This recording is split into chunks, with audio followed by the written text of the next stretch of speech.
There's no shaming, oh, you wrote that with ChatGPT. No, do it with ChatGPT because you'll do 10 emails in the same time that you write one email. So you're more productive. You won't be replaced by AI, but you'll be replaced by someone who's using AI. What hit me the most lately is that in this new economy, knowledge is commodity. There's no more value in knowledge. It's insane where we're headed. A quote by Einstein, if I can find it in a book, I don't have to memorize it. Imagine that. If he knew what was coming. The 10 employee that generate 10 million is feasible. Midjourney has 20 employees, 11 labs, they're like 10, and they generate hundreds of millions. 2 weeks ago, the CTO of Microsoft announced that in 5 years, 95% of the code will be done by machines. Ooh, that's dystopian, Jonathan. Now I want to talk about you. What motivated you to start? I would say, let's say startups. One that has a really buzzing social media presence and the other is not very much. Does that have any weight? Interesting point of view. For example, we would not invest if we don't see that the entrepreneur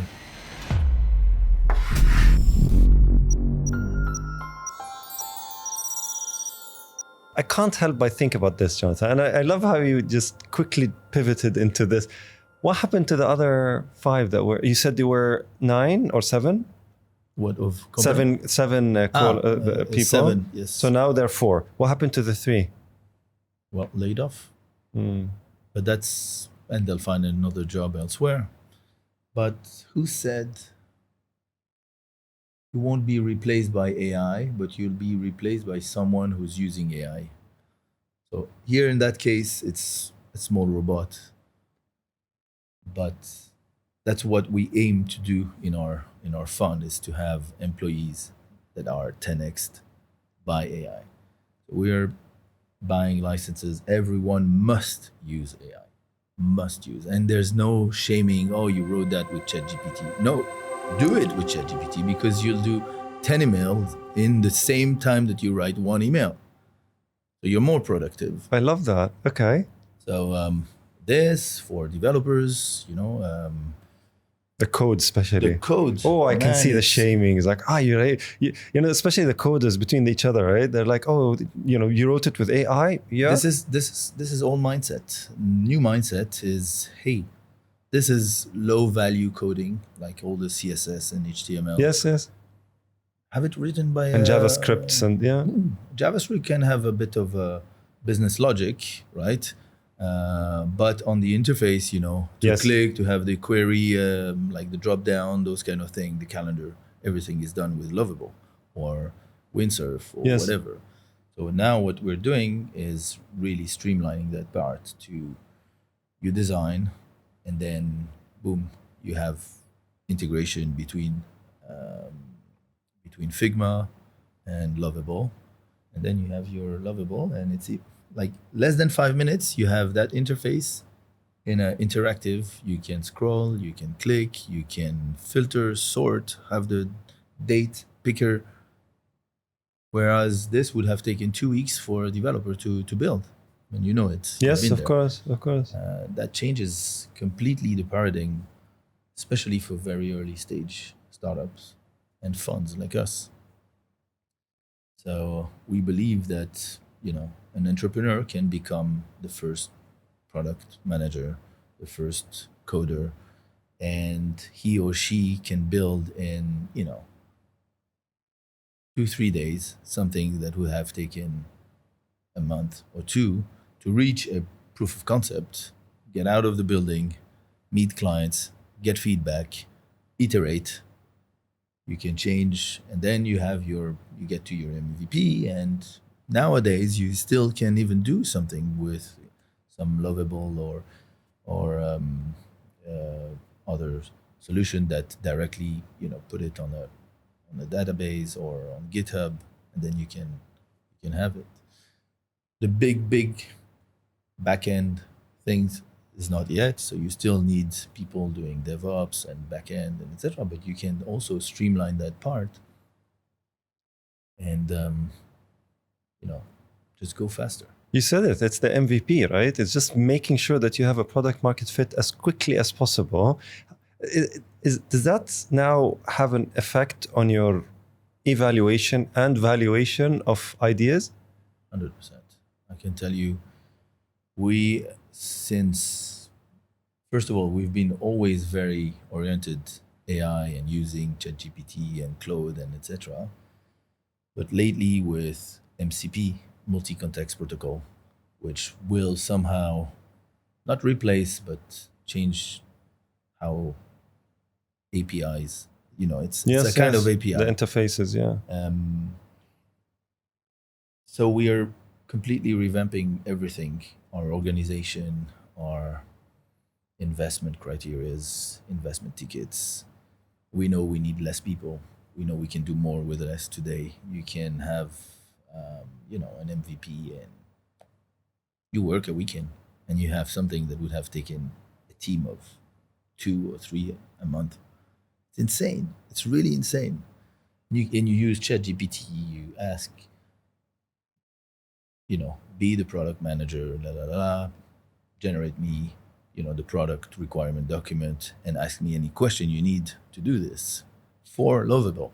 So he knows what to ask you and the format that Lovable needs. Then you copy that, put it in Lovable, and boom, you have your stuff. And to Lovable, you can say, use that type of UX, UI. I like this website to build mine. Finished. Tomorrow, designers and everything, it's a commodity.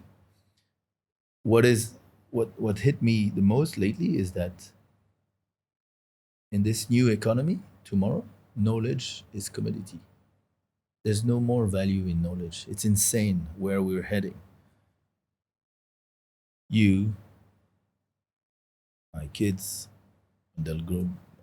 Even today, we have ChatGPT in our phone, in our pocket. We have the absolute knowledge of kind of everything in our pocket.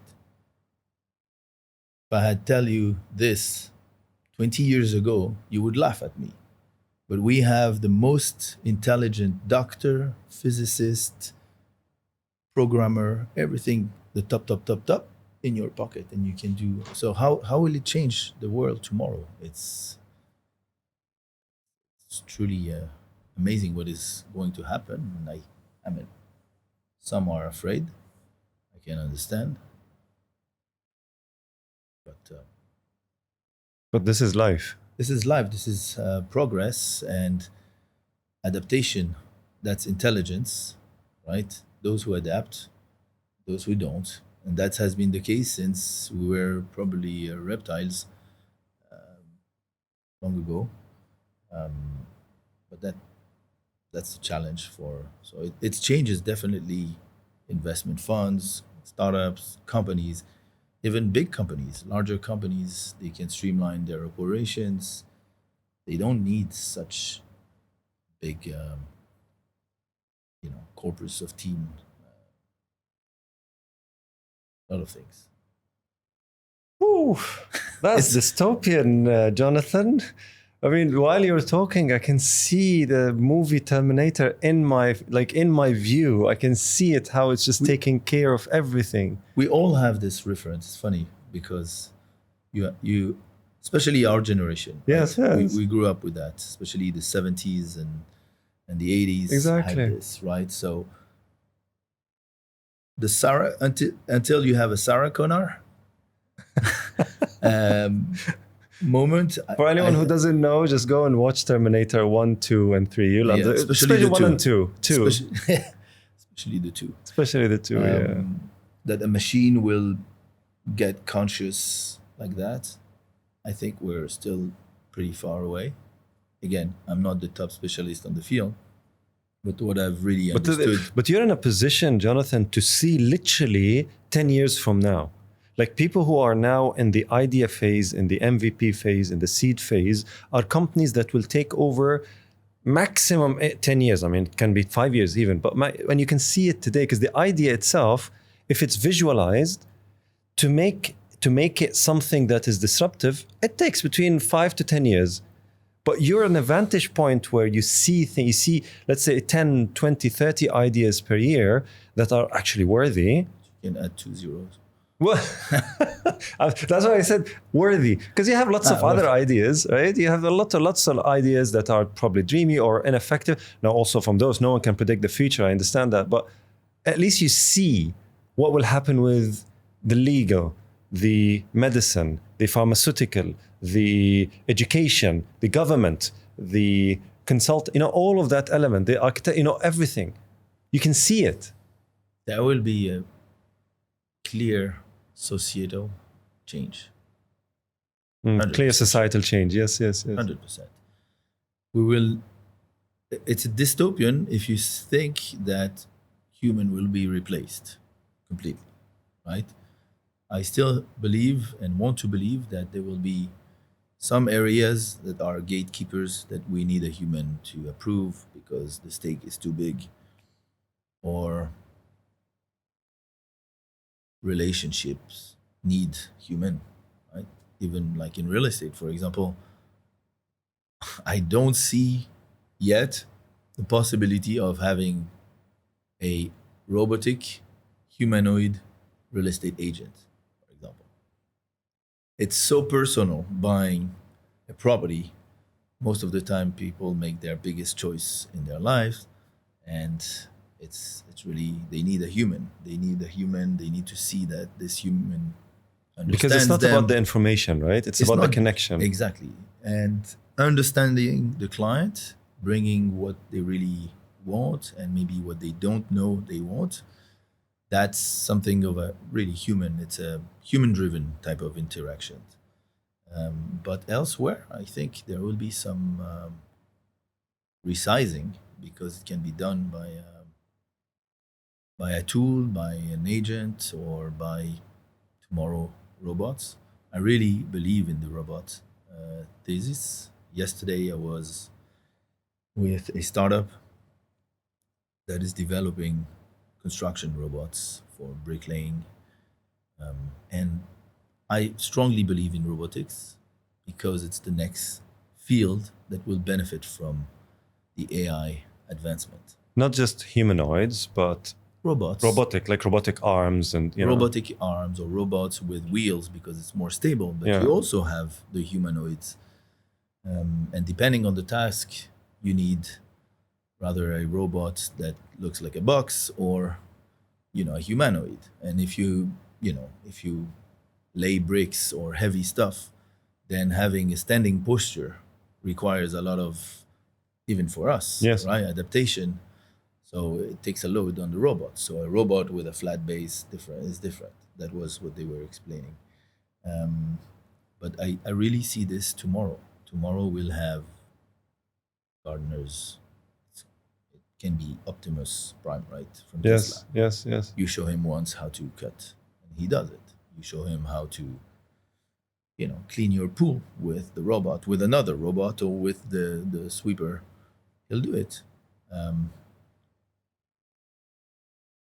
Elder people, in the centers, can be, assisted by more. So some robots and some humans. There's a scarcity, in Europe. Yeah. People taking care of elders. Elders, yeah. I mean, there's good thing too. Right? Yes. But definitely, we're in a world where, funny, our fantasies from 70s to 90s in the movies are somehow predicted, or it's a Self-fulfilling fulfilling prophecy. Yeah. Look, the moment I because I used to be an employee, right? The moment I transitioned from being an employee to being an entrepreneur and getting this exposure to all of these startups and ideas and venture capital and just dreaming something and literally creating value out of thin air, presenting it to someone else, getting the resources, and then building it up to the point where it becomes reality. This is the world, entrepreneurship and venture capital world, this kind of system is the system that's actually creating vision. So all those dreams that we had in the 70s and 80s, not corporates, not governments, not anything else except that. Because you need those energies from people who don't have resources, because those are the people who will create the ideas, right? But then you have the resources from people with money, and then you need the VCs to regulate this relationship between them. Ecosystem. Exactly, it's the ecosystem, and that ecosystem is, I don't know. I mean, this is my, and let me show us a little bit, dig deeper into that ecosystem a bit, right? And this is a digression into the VC world. I feel that ecosystem is like, it's like has a wall around it. It doesn't allow people to come in. That's what I felt before. That's what I keep on feeling now. What do you feel about this notion? I don't have that feeling, to be honest.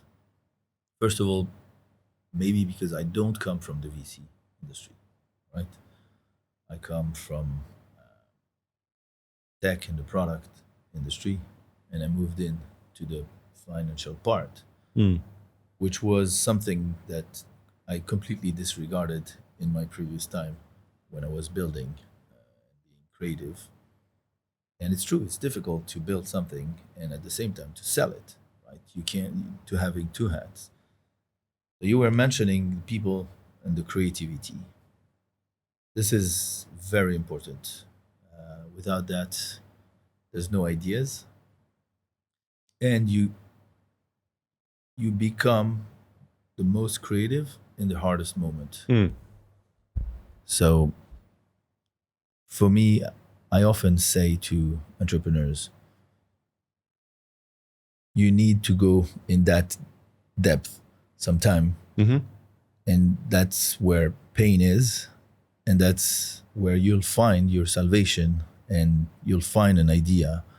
And often people that go through, in their lives, some ups and downs, if they manage to come up, it's because they were down and they rebounded on the floor and were creative enough to put those last energies into something, to build something or to think about something.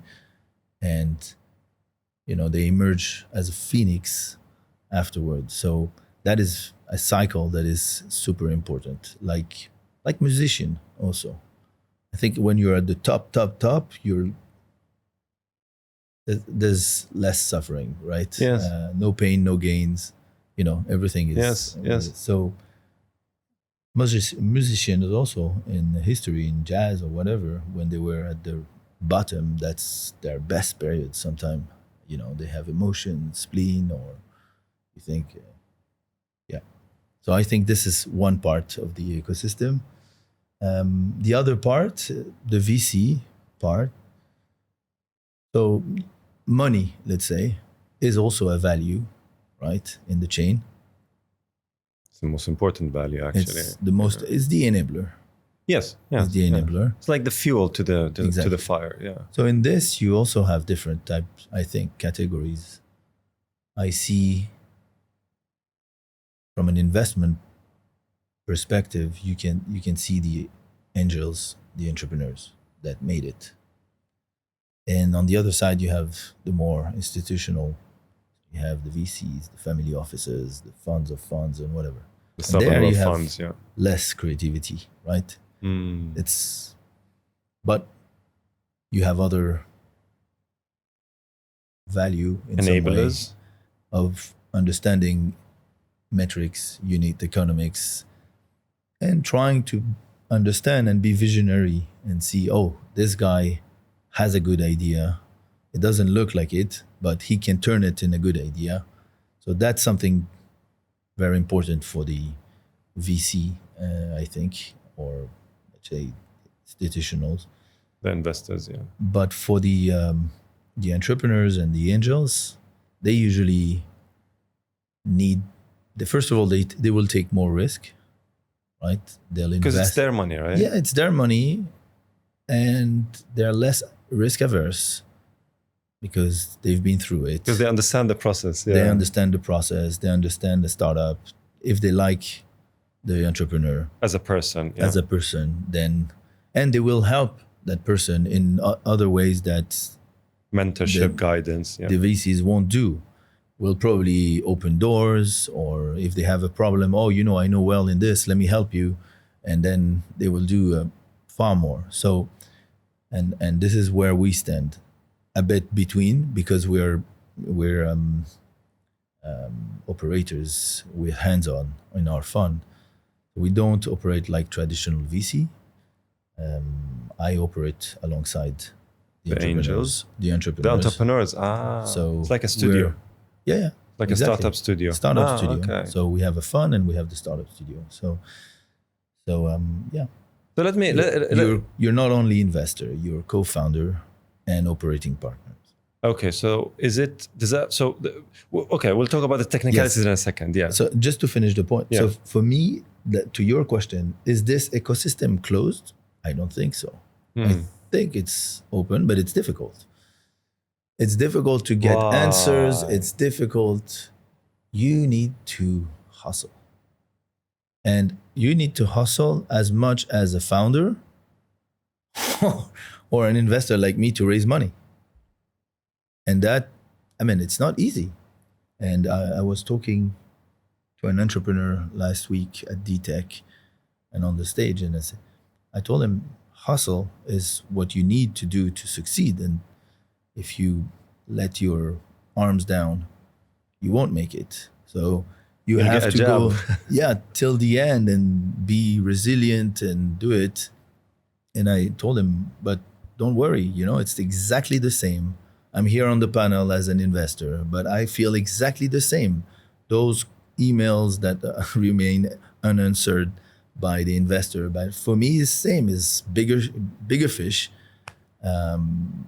but you still need to battle. So I think it's open. Personally, it's just that everyone has an appetite for a certain maturity, and being in pre-seed. Some people that are completely risk averse to this, they will not even touch, even if they love the idea. They found it fantastic, phenomenal. Thank you, great, but good luck. I won't give you one dime. Others, they like that. So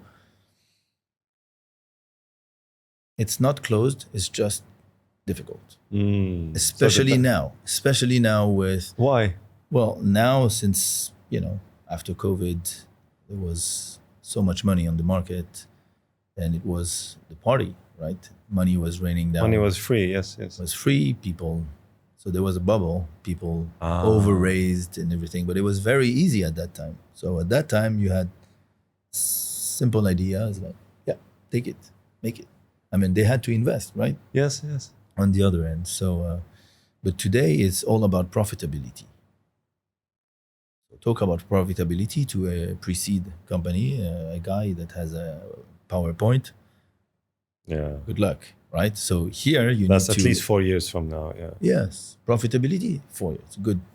It's exactly that. Yeah. If it's well executed. If it's well executed, exactly. Otherwise, it can take forever.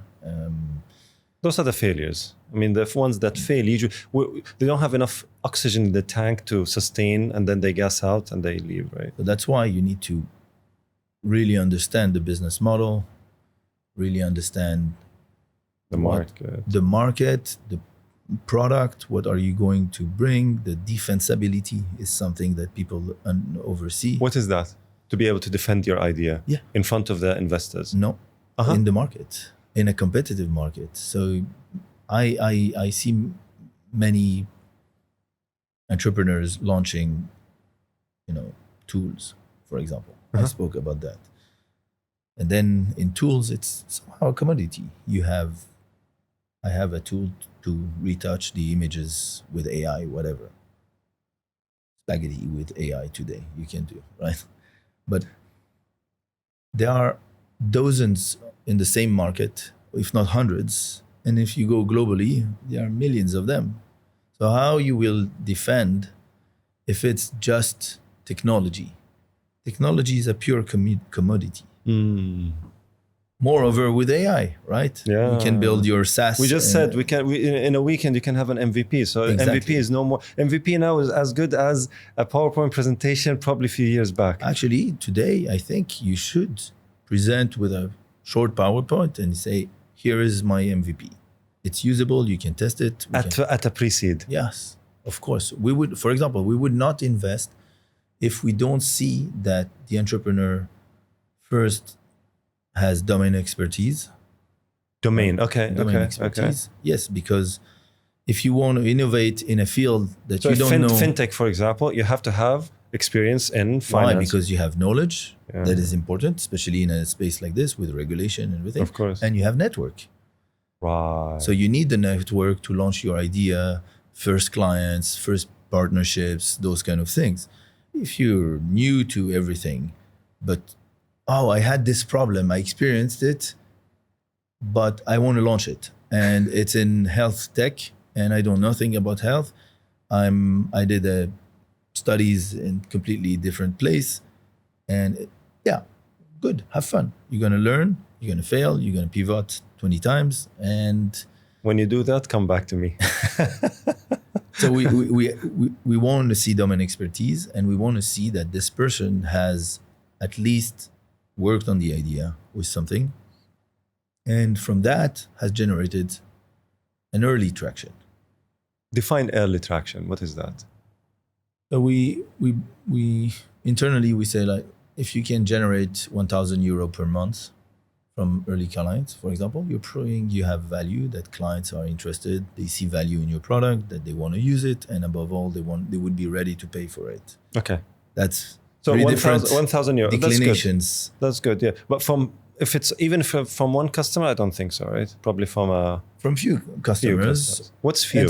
Like 2, 3, or 10, or 20? Already it's good, right? Below 10, it's okay. Let's speak. Like you speak to someone who has done that work before coming to you, before seeking investment. Then you realize that this person is really motivated. He can push it forward. And sometimes they're onto a platform that is for corporate, for example. Mm-hmm. So you can't have an MVP for corporate with a full-fledged platform. I mean, today... You mean B2B? In B2B, for example. So, even letter of intent. This person has worked on prototypes and has different prototypes for his vision of his project. And he has interfaces. He paid a designer, and that person created slides on Figma, for example. Yeah. And then that entrepreneur went to, let's say, 5 clients and have even emails saying, if this product will be built, I would take it because it resolves a pain for my company that I have. And that is already some early traction that you can trust. And at least as an investor, you're happy with that? Yes. That has a substantial value. I have a case where we have invested in one startup with this. With an LOI, letter of intent, or some sort of... So he had a proof of concept done on Bubble. And out of this, he got the letter of intent because it was corporate, so they could not sign. There was no company, right? You need certain structure. You mean the LLC and the bank account, and okay. So let me understand this. So the entrepreneur had a beautiful idea, let's say, in his mind. What he did is he paid a designer, they did the user interface, and then he had the concept done in a way that is interactive enough. And then before seeking any investments, he went to the target market, B2B, and he presented it to them. And they said, you know what, if you build this and test it and prove that you are able to kind of install it with us, we're happy to take it. So he took that with the idea, with the mini MVP or interactive demo, came to you, and you were happy with that. Yeah, but he didn't have an LLC. Nothing. He didn't have he didn't establish, let's say, he didn't have a bank account. He didn't have anything. Nothing. So, okay, let's take this as a specific example. So we have Muhammad. Muhammad is a guy who is 25-year-old. He is a financial graduate. So he finished, accounting, let's say. And he has this beautiful idea. He wrote it down. He knows AI. So he was able to kind of quickly do an interactive demo. He reached out to his own network. He has an uncle, or he has someone from his family who works in a bank, let's say EMBD. He showed him the idea. The client said, you know what, this solves the problem for us. Mm-hmm. Get it done, and I'm happy to onboard you. And he had this email exchange at some point, so as a proof. Yes. He doesn't have anything. he reached out to Jonathan. What do you tell him? Tell him like, Muhammad, what do you tell him? First, I want to see the product, understand. Me, for that particular example, I didn't want to see him at the beginning because for me it was out of our investment thesis. And then I said, okay, I want to meet that entrepreneur just like that. So I accepted. So how did he reach out to you? Through a DM friend. on LinkedIn? Through a friend. So there's nothing that can trump warm introductions, right? Yeah. Okay. Well, relatively speaking. We'll speak on that. But okay. Then I spent 3 hours with him on a call because I suddenly saw, oh yes, I understand what you're doing and etc. So, but and one extra thing that I would add for Muhammad is to have worked in this field and have seen a gap. So he understands not just studies, but he has worked maybe 1 or 2 company or long enough, experience to say, look, I know the value chain. I know there is a massive gap. No one is able to do this today. This is my solution. Then I would go. And so what I did is find the people who would be ready to test it live. From the client community? From the client community. You did that for him? Yes. So I reach out to the CFO, reach out to HR. It was a platform. Whatever. Yeah. And they both really liked it. They saw the MVP. They said, yeah, definitely in. If this is built, we take it. And those were people that I was close with. So I understood that, he did well on, finding, scoping the problem, the pain point and resolving. So yes, we started, and then we started with the brand, with everything. Yeah, so everything else outside the technology. Yes, and then we did user research. But still, at this point, did he have the, let's talk about Muhammad for specifically. At this point in your introductions, you had the go ahead, which was the biggest green light for you to go ahead and invest.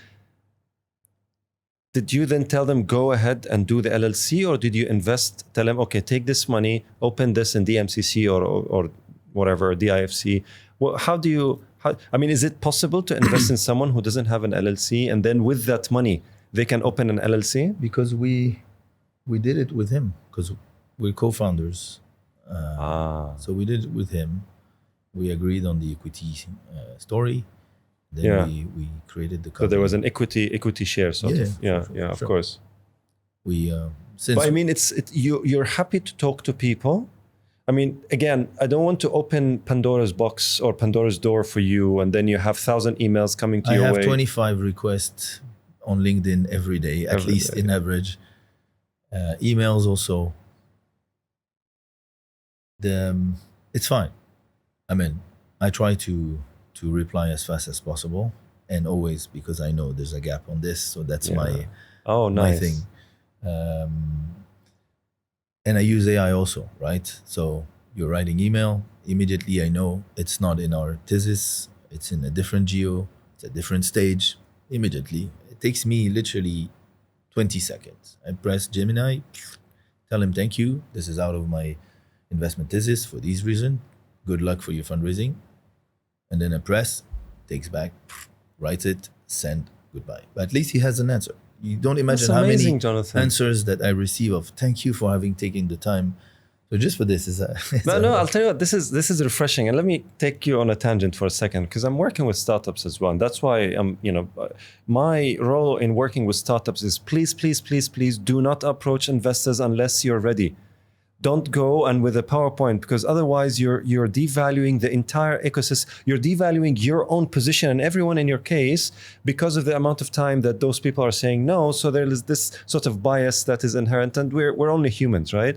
So I'm telling them, no, work, prepare, be ready. If you're not able to explain the problem in 30 seconds in a way that they will be able to understand it, don't even go to them. That's the least thing that you should do.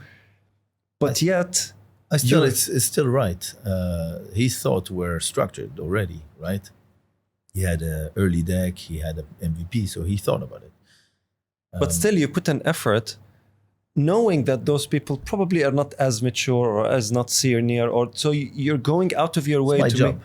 Exactly, but not everyone. I was just talking to one of my clients the other day, and he was telling me, "Oh, we have to go to investors quickly." I was like, "No, you're not ready. I'm telling you, as your advisor, you are not ready. If you go in front of investors, good luck. I'm not going to support you, and don't use my name."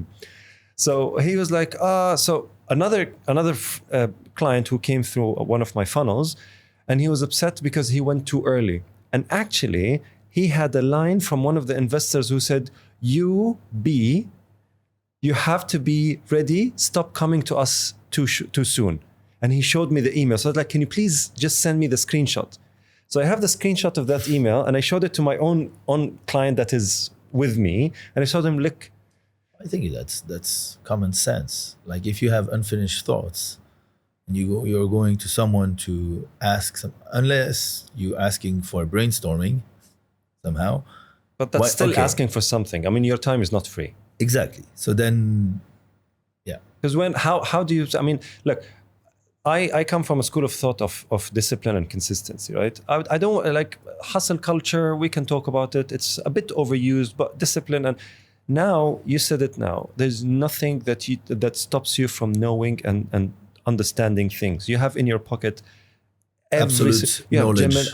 Like literally, like I love that. Absolute knowledge, exactly. And, you know, I'm reminded by a quote by Einstein when someone asked him about some constant or something. It's like, if I can find it in a book, I don't have to memorize it. Imagine that. And that's Einstein, and that's probably in the 30s or 40s, right? If he knew what was coming. If he knew what was going, exactly. I mean, if you can find it in a book, quote unquote, somewhere on the face of the earth, I do not have to memorize it. You see that. Now, if the knowledge is available and I literally can get it in split second, yeah, fine, as knowledge. Now, critical thinking and understanding and problem solving is different, but knowledge itself. So my point, just to kind of finish on this point, do that. Make sure that you train yourself and rehearse and understand and be so ingrained in that problem in a way that if I ask you, what problem are you trying to solve? You're able to make me understand, not explain, because you can explain, but I'm like you're all over the place. Help me understand what is the problem and appreciate it in less than 30 seconds.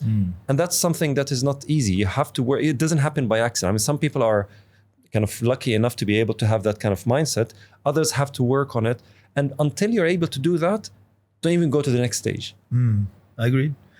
I would even add that the answer to your question as an entrepreneur, early stage, is probably in your pocket. You can ask ChatGPT, Perplexity, any other tool to impersonate this type of person. Investor, yeah. Investor or the persona client that you're building the app for to solve their pain point. And, you know, and you interact and you actually ask how this thing is done in UAE. And then it explains you everything. So as a customer, what are my pain points? What are the gaps? Which solution exists? Everything is in there because it has sucked up all the knowledge of internet everywhere. So you have all the answers there. You have no excuse not to use it and not to query for your business or for anything. I'm still surprised when people told me, "Oh, ChatGPT." Lately, I met someone. So I've used it just 2-3 times. I have to use it more. Oh my God! Now I'm shocked. It's not 2023, right? No, 2025. Like 3 weeks ago. I'll tell you what. So I'll tell you a little secret, and this is usually I do it most times. Recently, even more times because it's getting more and more interesting and intelligent. I'll be driving in my car to a meeting, whether with a client or with whatever it is that I'm going to. In the car system, right? I switch on ChatGPT and I start talking to it. I promise you, the amount it's like far more obviously than writing because I can speak my mind and I can have a dialogue and ask it about things that are absolutely critical difficult and sometimes factual, like laws and regulations and compliance, and it just It's even better than when you write. I do only voice notes. Voice notes, it's actually because the amount that you write, you can speak out loud and you can tell ChatGPT about the context, your mindset. If you have someone you want to write an email, so you write the story around who's the recipient. This person is a bit like this and a bit like that, so you write it in some way that are etc. And it's insane the ability that you have in writing. In driving, I always use it. Or sometimes I'm meeting a client or an investor or an entrepreneur. Perplexity. I'm meeting this person. Tell me his track record and background, and I have like a solid introduction about this person, and I'm getting to the meeting with knowledge of that, and that's really really insightful. I I think we have to use it everywhere, anytime. That's my belief. And again, there are still some people that are shaming the use of AI, and you can see, oh, this is a ChatGPT email, etc. So what? If it has allowed you to write 10 emails in the same time that you wrote one, he's more productive and he's better. So don't shame. or shame, but stay on the side. Like you'll already diminish your own self by keeping that mindset of shame. You're late. It means that if you need to tackle those people, right? It means that you feel already that you're, behind. So Now, this is I have to caveat this a little bit, right? Being slightly a quasi academic and knowing how people use it and abuse it sometimes. I almost use all sorts of ChatGPT and GPT and generative AI, generally speaking, and now more and more agentic AI. I'm dabbling with it. yes. More time than ever, right? I'm trying this, I'm trying that, and obviously I'm creating my own workflow. So I'm not dependent on some tool to create the workflow. No, I use this, and then I take from here, I use it, just to kind of understand how things You'll work. make your own agent Exactly. at some point. Exactly. Especially for your work or Absolutely, especially consulting, advising, understanding, critical thinking, problem solving, problem finding, and now, of course, even podcasting. Like the idea of publishing online. It's exactly, amazing what you editing, can do. the idea to find things like crazy. Like, I used to do podcasts many years ago, and just to edit a podcast episode, it used to take me sometimes a day or 2 days. Now, literally 5 minutes. Literally from 3 days to 5 minutes, just one click, and it's absolutely accurate. Like I know, right? And you could even create the interface upstream before this workflow, where you could put the areas of interest that you want to speak during this week. You can schedule your post, you can schedule your bots to go and read from different articles, Yes. summarize them, paraphrase them, and then build an article that is sounding like your own voice, and then generate image on Midjourney or whatever, Luma, and then publish it, especially for LinkedIn, adapt it for Instagram, Facebook, Twitter, A blog post, yeah. and it's all like automated. But This takes business Jonathan, out. this is what I wanted to this is the caveat that I wanted to make. If I rely on that as my driver, as the one that generates things for me, I would never be able to have that highly intellectual discussion with another human being, because now my mind, it's like a muscle. Now, obviously, both of us we work out, right? If we don't stress the muscle enough, it will not grow. And if you rely on tools, the muscle will shrink. So what do you think about that? It's an interesting point of view. I think it's it's not for the main hustle. It's not for the main thing. It's the small thing that would take way too much time for you and deliver too little value. Yes, Right. Yes. Like editing a podcast, for example. For example. Or writing a minuscule email that doesn't mean anything, right? Exactly. Or posting, somehow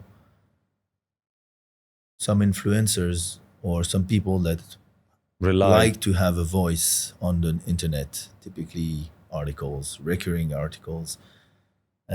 It takes an awful load of time. Hours, yeah. So you still could have your DNA in this, where you say, I like these topics. I want to speak about this week and this about that. You can decide to automatize or semi-automatize to have a sort of read proof before, change a bit the structure, etc. But still, you can do a post every day, thoughtful post every day with an article and With an etc. impact, like you said, yeah.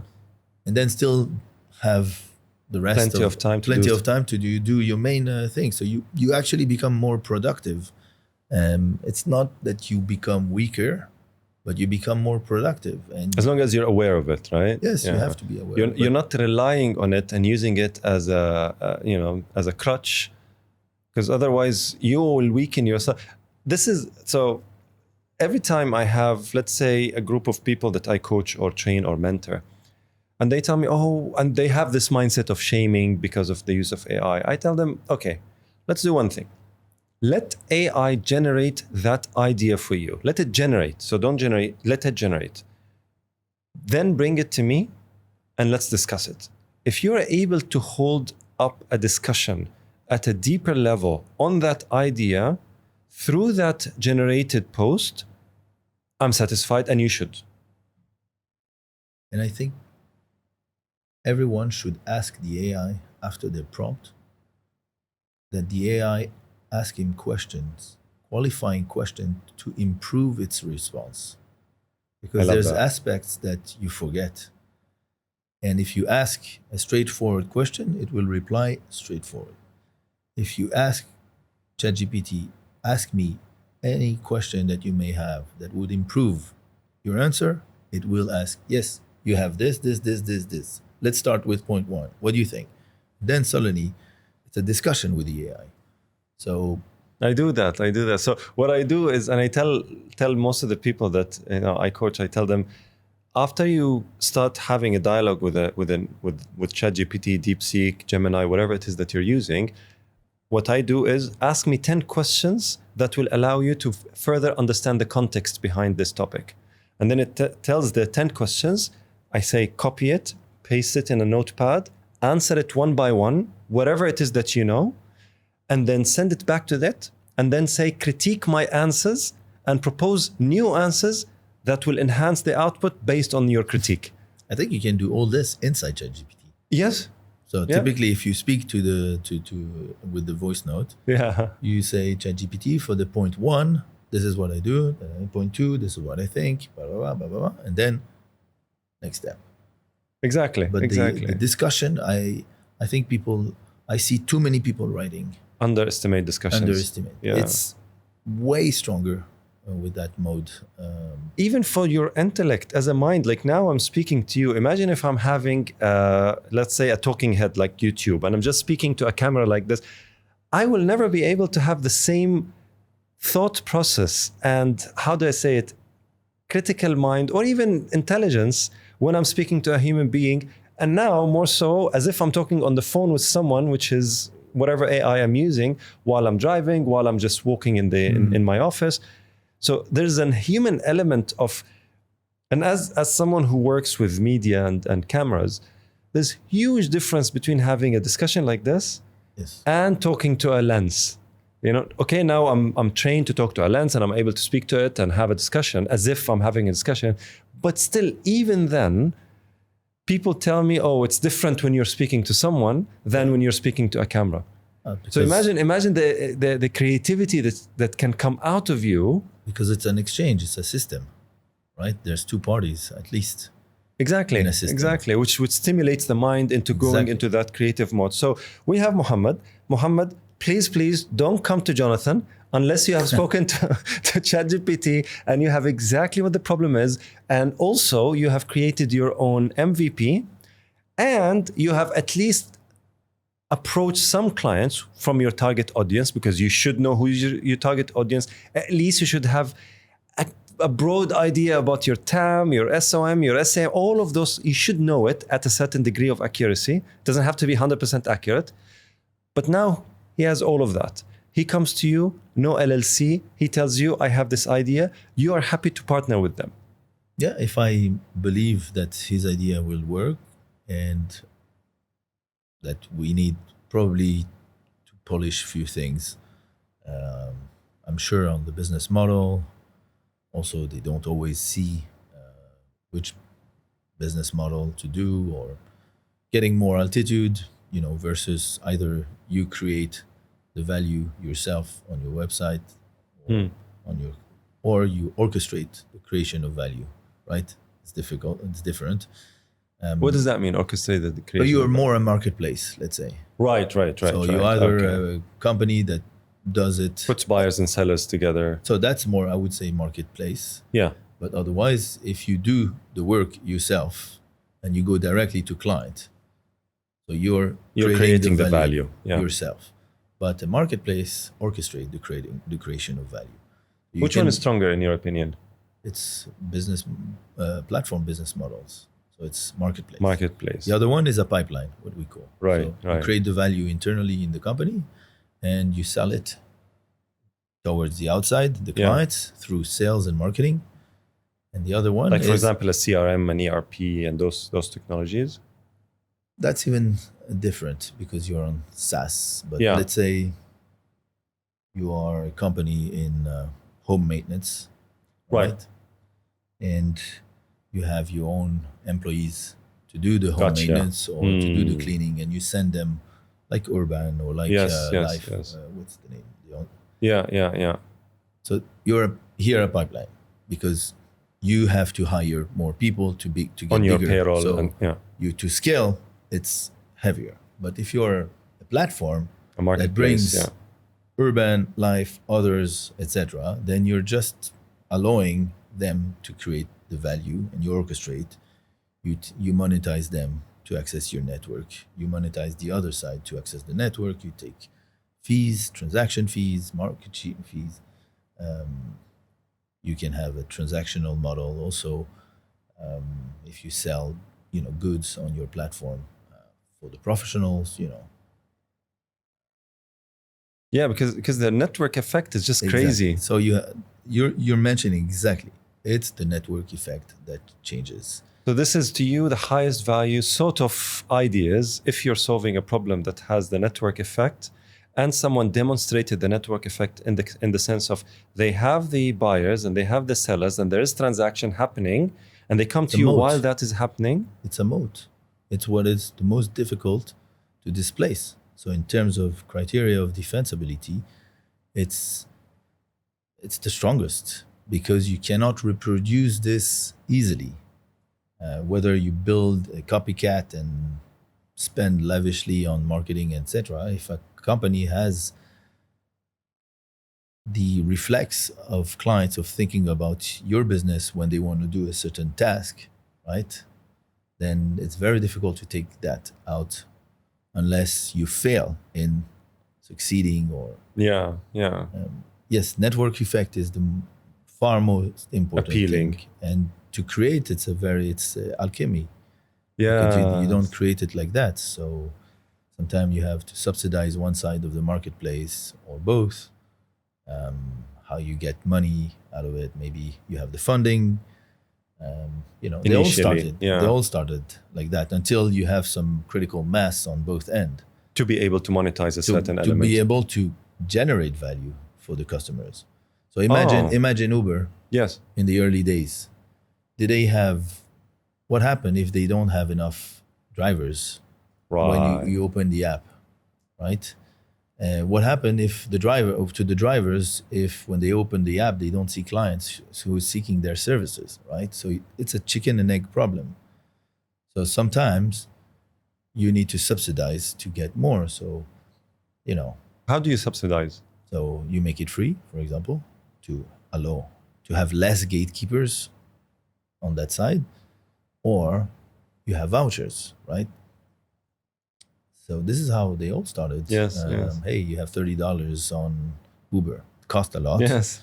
But at some point, you start creating this usage and this training these people to use, and then you have the other side that benefits from it that will come. Oh, actually, incentive. I got a taxi pretty quickly. So you have this everywhere on the. And this is investors are happy to fund this type of subsidy or subsidization of if the idea is really good. Yeah, Because it's an investment, right? If you're going to give 30 for everyone who's subscribing, but what if they you all have did in the past. So they did investors?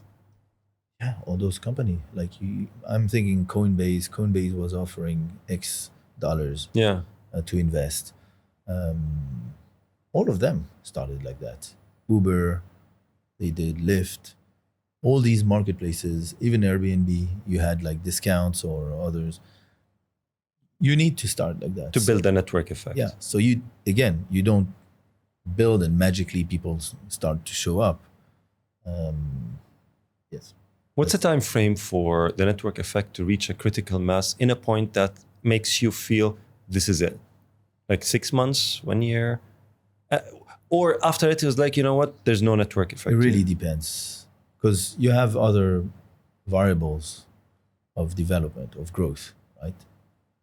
Virality is one of them, right? How viral it can go. Yeah. How viral, how fast it takes to have enough customers using that platform or technology depends on the value it brings to the client. Gen AI was really strong, was really quick. Of course. Is it still in the eyes of the investors?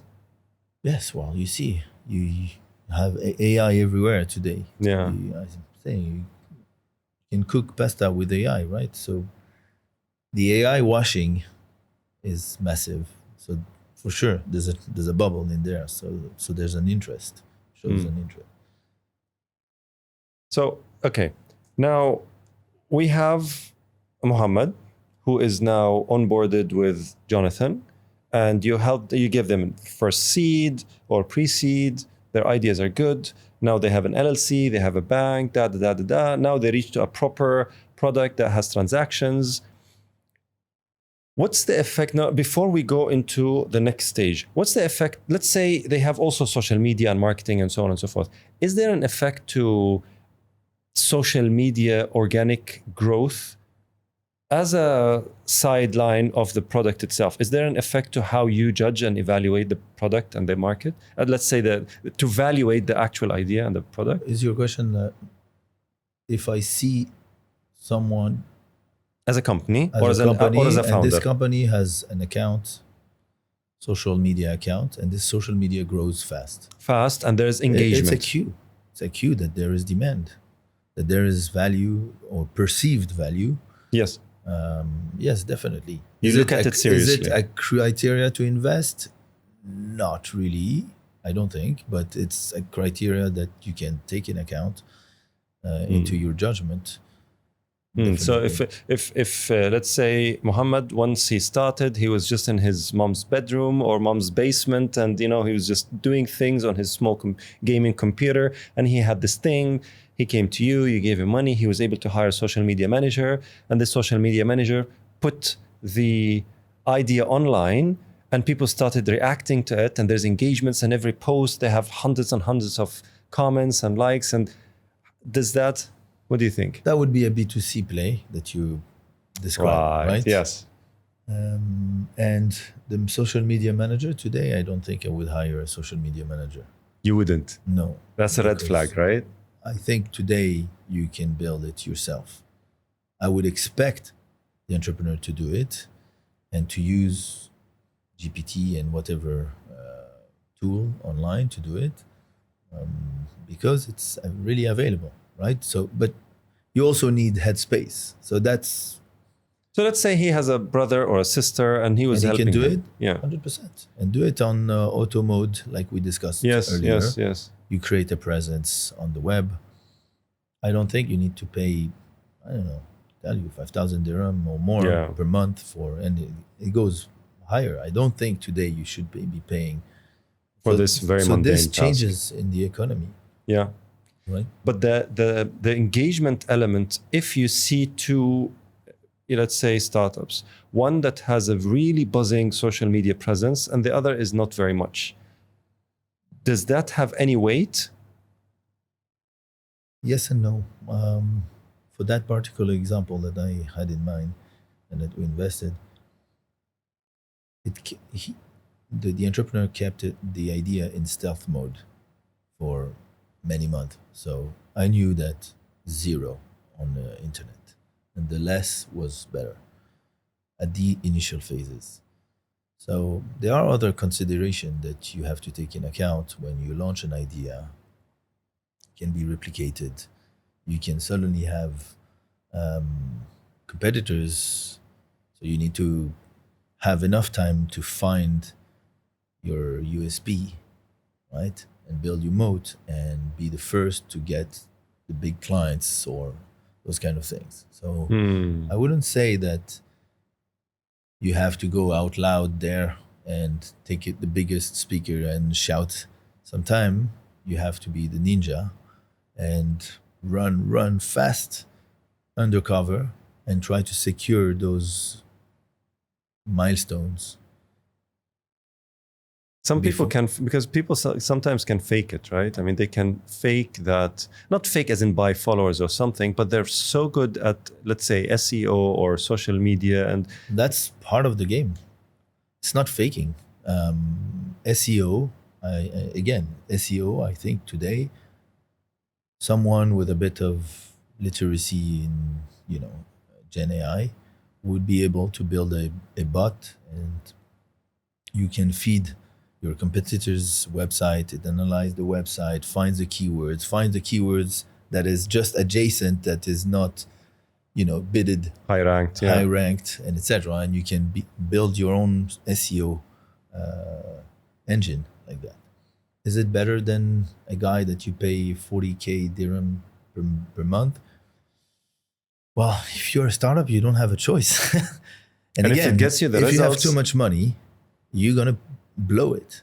Yes, the burn rate will be very, Again, why we invest in 4 stages in a very frugal way is not to give too much to the entrepreneur. So he thinks, oh, it's okay, I have money on the bank, I can go wacko, and let's hire. And then somehow value did not pick up as fast. Suddenly your cash flow did not pick up. You're starting to be... So that's the burn rate that you're talking about. Yeah, that's the burn rate, and you have no more runway, right? So you said 4 stages. So this is the pre-seed, seed, Series A, Series B, or this is... kind of, let's say. Yes. Okay. That's and we start with 125,000 euros. Okay. And that's what? That's seed? That's or pre-seed. Pre-seed. And there's a part for the entrepreneur as salary, so that he's still secured, and the rest is to build the product or the proof of concept at this stage. What's an average? Because I always get this question asked. I was like, do VCs or investors, generally investors, not VCs, because VCs institutionalized, so there is a structure behind it, but angels or investors, they hate when I pay myself X or Y. What's the number that is, we're talking about Dubai. It has to be reasonable, definitely. So 30, 40 is okay? Dirhams? Or is it too much? Again, that depends on also the context of the entrepreneur. Oh, right? Really? You take the context of that. So if he's married, if he has kids, wow, so that's nice. We're talking about early stage, and as an investor like me, we're talking about the money of your LPs, yes. My LPs. Yes, the limited partners. Am I going to finance the lifestyle of the guy, right, of the woman, right? That's a question. That's definitely a question. We had lately, 2 entrepreneurs joining. We love the idea. We love the tech. Both have 4 children, right? So our questions is 125. That's we can't change from that's one startup. Structure. That's the structure. Will it be enough for them? Oh wow! To live and to invest in the product? No. Oh wow! For sure not, right? So, I mean, that's real questions. It is that's what I thought in my mind, because every time I speak to because it's different from institutionalized to angels to sovereign wealth funds to family offices, like How But you how this money will be used? I Yeah. mean, you need to be careful for your LPs. I mean, we're responsible for that, the allocation and the funds usage and how it is used by the company, but also for the salaries, right? Yeah. So, I mean, anyway, it's the biggest item. The salaries of the people, the salaries. disbursements. Yeah. But if that person has, he's the sole contributor of the family, plus have a big family, plus is in an area, in a domain or in a city that is expensive, Like Dubai, for example. Yeah. like Dubai or Switzerland, for example, For or example, other yes. places, Or London, or London, yeah. etc. Is it feasible? No, I don't think so. Mm. And you have to bootstrap everything. So imagine how much R&D you have to put in Yeah. the project. So funds allocation needs to be really. Needs to be very clear, right? So okay, that's very, very important. Sometimes you have people who have reserves because they exited from another. Yeah, they have and would say- savings. So They yeah. would say, I take a minimal, the rest I finance myself, or I don't take anything until they this say that? structure. Yes, you have. And to you, this is a very good Yeah. green flag. Yes. Okay. So this matches obviously the logic, let's say. Exactly. So I'll just, for anyone who doesn't understand this dynamic, I'll just quickly for 5 minutes, or not 5 minutes, let's discuss for 5 minutes this dynamic of the VC, right? Because you mentioned GP, LP, and the VC and all of that. So just what I understand is you're a GP, that means you're a general partner, that means you're the one who scrutinize, understand, talk to, do the due diligence with the people who are creating this value, startups, right? And then you're doing this, maybe it's your money, but mostly you're doing it in an institution, means a company that is existent, which is called the VC, the venture capital company, that goes to LPs, limited partners, who are millionaires, billionaires, sovereign wealth funds, family offices, and tell them, hey, give me 10 million, and in 5 years, I'll make it, for example, 20 million or 15 million or Standard, whatever. Yeah. Industry standards. Industry standards, exactly. Don't And overpromise. well, exactly. I mean, there's an element of there's a board, there's reporting, there's that. But the point is, the LPs are the people with the money, which are the, let's say, high net worth individuals or anyone who is, let's say, I am a CEO of a big multinational Fortune 500 and I am 55 and I, quit after 30 years of serving in this company as a CEO. I have a good lump sum of money that I got. I come to you as a VC and I say, you know what? Here is $5 million. Please invest it in your own portfolio. So that is one stream. I wish it would be that way. I But know yeah. there's obviously it's a sales and it's like you go and hunt and there's a market for that as well and you go and I understand. But point is, this is the upstream. Yes. But then you structure that investment as money, because for them they did real estate, they did bonds, they did stocks, they did like the portfolio, the asset classes. Yeah, they diversify. One of which is, and I know it's usually the smallest one, is VCs and startups. And then but that's high risk, high gain, and usually it's 20%, was it? Of Return. Like, for example, real estate is what, like 5-6%, stock is 7%. you can say 3x usually. That's a standard of industry. 3x. Yes, on 10 years, right? On 10 years, okay. So it's not 20%. Usually on an asset class like a VC or a startup, because they have losses and Maybe wins. you're confusing with the carry. What's a carry? Carry. So if let's say I have $1 billion, right? And I want to invest it in asset classes. So first is, let's say, real estate. I have some companies, my own. I have bonds. I have stocks and whatever. And then I have the VC market. The VC market usually is the smallest. Let's say as real estate generates me 5% annually. Yeah, annually it generates 5%. Stocks 7%, for example. Bonds, 2%, 3%, whatever. And then startup or VCs, that is usually, as per my understanding, is it 20% because it's high risk, high gain? No, so annually. You're talking about the proportion, maybe. Yeah. No, I don't know return. on a portfolio construction. I don't know how much it should be, but the return the standard on private equity is more 3x. 3x across a period of 10 years. That's the standard. Okay. That's what I So that's think.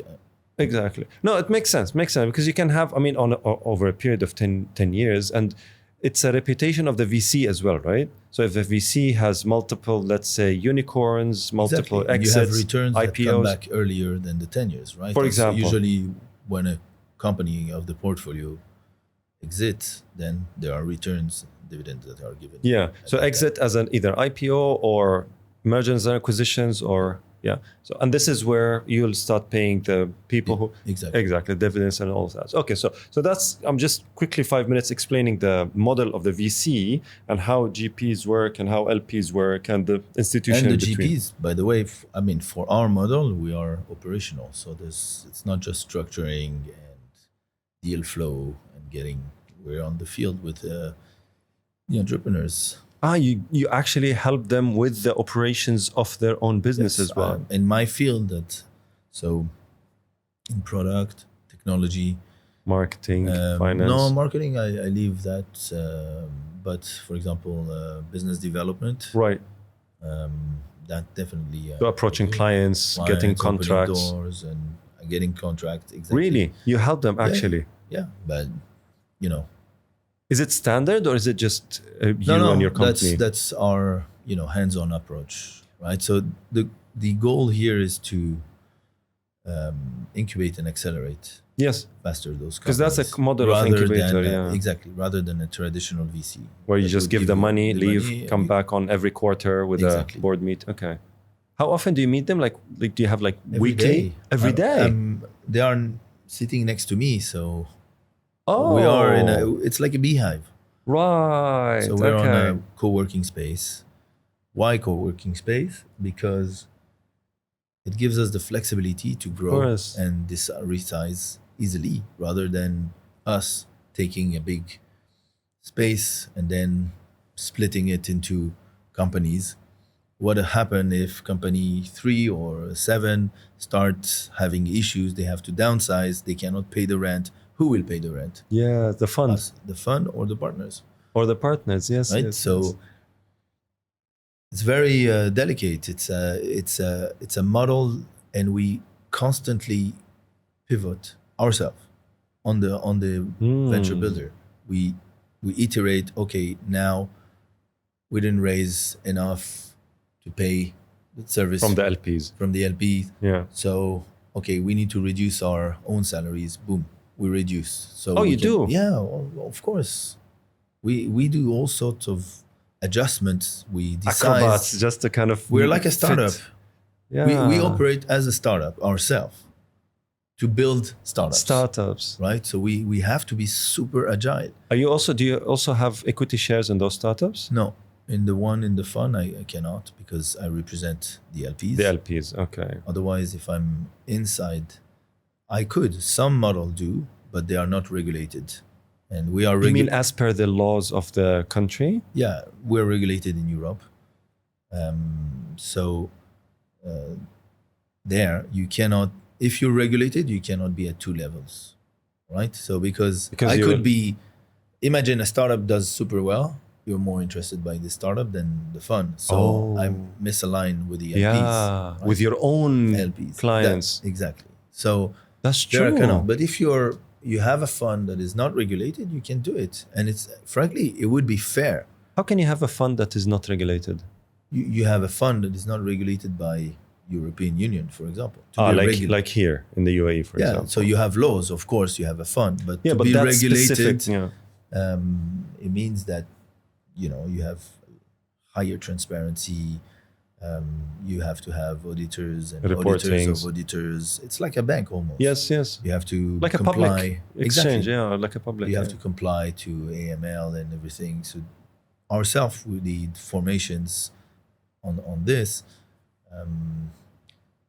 But this gives you the ability to raise from public, funds of funds, LPs and other institutional investors. Right. Other VCs, other family offices. No, this is mostly private. But when I say institutional investors, it's like sovereign funds. Yeah, like PIF and Abu Dhabi and exactly. But in Europe, Uh-huh. right? Yes. So because the fund is based in Spain, mainly. Okay. But anyway, Your fund, you mean? Yeah. Of course, I read about your company. Yeah. so you cannot, for those type of profiles that we cannot be at two levels.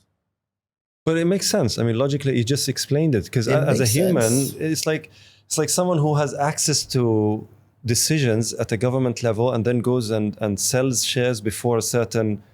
I mean, that's Yeah. it. I I want to mean, say what we see online on what happens in some governments.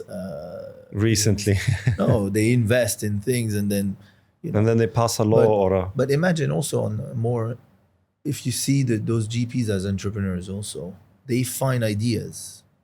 They could invest. I mean, it's their choice to select that. So it would motivate them even more, right? If they Yeah. can earn more because of their good nose, etc. That's a model that we're not in, but some are doing this. Because it can be exploited, right? I still think it's valid. It is valid. I It's agree. valid. It's I fair. agree. It's But it's fair. you leave it. I mean, the governance model has to be higher because how do you know if someone is opportunistic or someone is smart? If someone is corrupt or someone is just really actually putting the effort and doing the work and getting rewarded for that work, right? But what you can do, I mean, this is what we do. We allow our LPs to invest also in direct, Right. right? For Okay. the startup that they like, when they go on rounds, Okay. they can invest in direct. So you give them information. Yes. Okay. Before actually things They happen. can choose. So that's the value proposition, that it gives them a deal flow. So it puts you and them on the same sort of level. Yeah, we co-invest. You co-invest. Okay. So that's Many do this. Yeah, that's a digression. So I wanted to just kind of expand and unpack that world, because I told you it's kind of walled garden, but it's walled garden. I mean, I'm sure you saw the book Secrets of Sandhill Road. Oh yeah, I have it. Of course you have it. I mean, who doesn't in that world, right? I had to read it a few times, especially the appendix at the end, and I advise everyone to actually see it or read it, because it has almost like, it opened my eyes to many of those complicated dynamics within this domain. And it's very complicated because, come on, we're talking about money here, large sums of money, that if it's not regulated, in not just in a governance and government and compliance way, but also in the way dealings are happening. So the stages of pre-seed, seed, series A, B, C, whatever, IPO or exit, this structure gives sort of understanding to what is, so an MVP, revenue, profit, market fit, all of those are like, you don't expect someone with an idea to have revenue, and you don't expect someone in a seed or series A to have profit, for example, at a certain, in a certain, but this book, or generally speaking, having knowledge about these things, allows you to understand that complexity. So when I speak with someone like you, let's say I'm a founder, or I'm an investor, because it goes both ways. I might be a millionaire, but don't understand this dynamic, and then judge a pre-seed in the same way that I'm judging my CEO of a multi-billion-dollar company that is in my portfolio, right? Because I don't understand that dynamic. So this common language, it really opens the eyes and removes those borders that or barriers that I mentioned to you. And there is an educational element to it. So my question to you, Jonathan, is, because you worked in Europe and you worked here, right? In that domain, what's the maturity level between here and Europe? Between both, right? Investors and founders. I mean, I told you that I don't come from that industry of VC. I came into it from an evolution, different cycles of my life. Now, have I worked in this field in Europe? Not really, apart from with my my partners that are in Europe. I still think it's a bit more mature and structured. And I feel that here, well, it's my debut, right? So I might not have the usual relationship with the other peers in this investment world. Although, I think I'm making my space.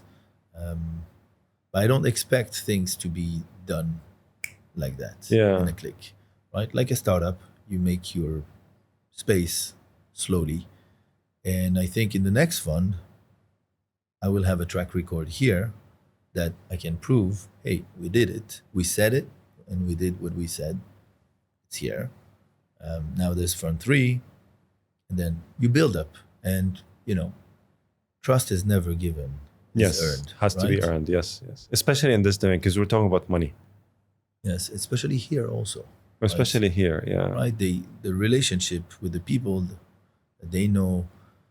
Why there's especially here, in your opinion? I think in the culture, the Arabic culture, Right. Right? Right. You need to know who is this guy, who you access from, or because look, let's not lie to ourselves. Like 90% is expat, Yes. right? You could be anyone dropping from the sky and start here, and for sure, someone who's here since 30, 40 years, I need to know you. You can't just knock on my door. So it's so important by whom you are introduced to. Oh, wow. It's very important. That- I think this That is is powerful, more Jonathan. important Yeah. than in Europe. But That's this why. might be a bias, right? No, you're right. I mean, And I think- logically speaking, you're right. I mean, because I'm just thinking about it now. Let's say you're in Europe or in any country that doesn't have majority expats.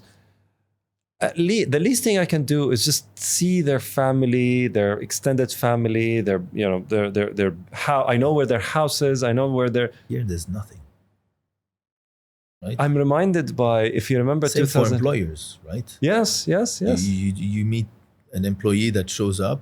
He might just drop out from the airport, finding a job. You have nothing, no background. The only thing you know is LinkedIn profile, which can be completely made Fake. up, Yeah. fake, Which is mostly fake anyway. and I have my reservations on LinkedIn, though. so it's a very special environment here. People have no roots here, No track record. no track record. How do you judge? So again, How do you judge? It's so, I mean, on you as a VC, and especially as a GP who has a lot at stake, right? Because you're the one who represent all of that. It must be severely harder for you when you talk to, let's say, your peers in Europe or others. yeah, Does this come up? no, definitely. Just thinking about how do I work to mitigate that. First of all, I'm here since 11 years, and for example, the startups that I have here, many of the employees that have been hired, I know them, or I built the team, the initial team, and then that team, I knew these people. I knew a track record that they had. Either they worked with me at Property Finder back in the days, but I know those people. So you surround yourself by people that you know. And funnily, it's a very standard cycle, especially in the early stage. People hire from their friends, family, there's cycles of a company until growth stage, and then growth stage it starts to because it's too much. The scale ups, right? Yeah, when you scale, you need people that did Completely, it yeah. elsewhere, whereas at the earlier stage You need hustlers. Cowboys, and sometimes you need to surround you by people that you trust that would remain here even if it's difficult, and sometimes they don't get paid or delayed or whatever. These are things, because they know you, they would do that. But someone who doesn't know you and everything, one time okay, second time or third time ciao, right? So that's a life cycle in companies that you can see. It's also a danger at some point, having brother or cousins and etc. in the same company. Personally. We, for example, we see this as red flag Why? because they would pat their Oh, okay. there's a problem, they would not call it out, right? They will arrange. Yeah. It can happen. Of course. You can ask question the objectivity, right? Sometimes it's better. It's like that. So you have to do it. So if two brothers launch a company, then that's it. Others, like husband and wives, They often do this. So as a VC, you can question what happens if you divorce, Yeah, right? So these are questions that are totally fair. We're talking of about course. money at the end that we invest in you. Um, but again, building with people that you know or someone knows is a first approach that you go To by. mitigate That's that why, trust. relation driven. There are things that you Decide. cannot Yeah. replace, and it changed with time, right? I can take the example of my brother, and Property Finder grew up early stage and growth stage with people surrounding my brother that he knew and he trusted. Key places he put those people, including me, to. But at a certain level, you can't have that. It's a singularity. It creates more issues with the others that are normal, if I may say. Mm. Is he saying this because it's his brother or his friends from childhood? Will it be fair with me or not? The Right? potential frictions are higher. Yes, and people will. Yeah, when I say singularity, it will skew the social rules, right? Oh, wow. And you'll have politics and etc. Add to this the politics and everything. Yeah. So at some point, it's better to have everyone. Oh, everyone is normal New. in someone new or not from family or old Not very friends and close, etc. close. Yeah. Right? There's less. It doesn't skew. So ability of a entrepreneur is the ability to pivot at some point and understand there's a inflection point in his company, whether it's growth, whether it's revenues, whether it's whatever issue, and pivot and take action to safeguard the business, right? So that's what I've seen.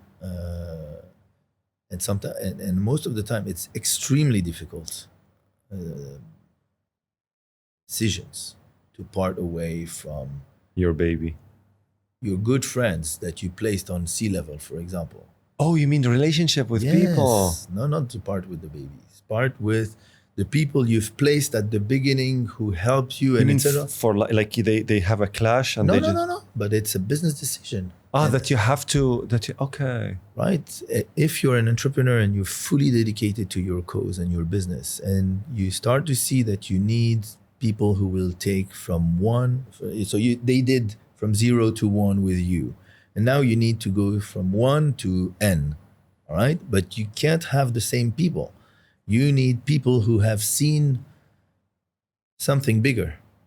So you'll hire from, I don't know, Facebook, Google, McKinsey, or I don't know, bigger names. Then you hire those people, and what they're used to is what comes next, where you want to go.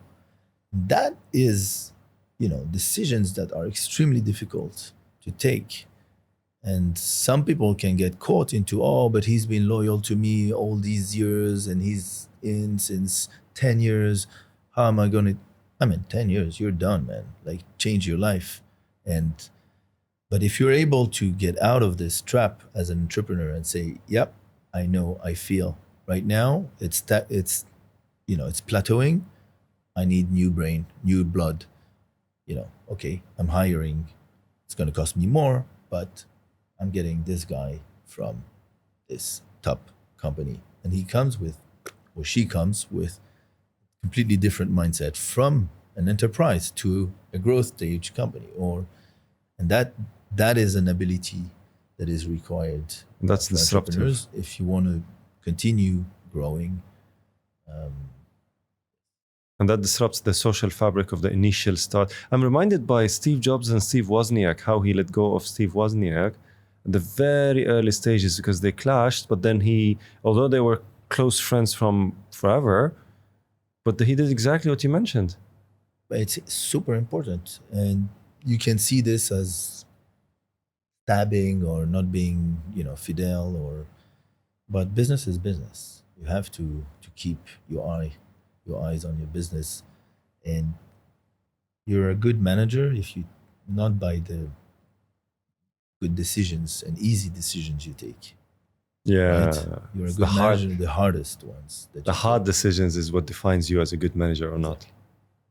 So that's I think this is a quality in entrepreneurs that is required if they want to scale. Okay. So now Muhammad is in Series A.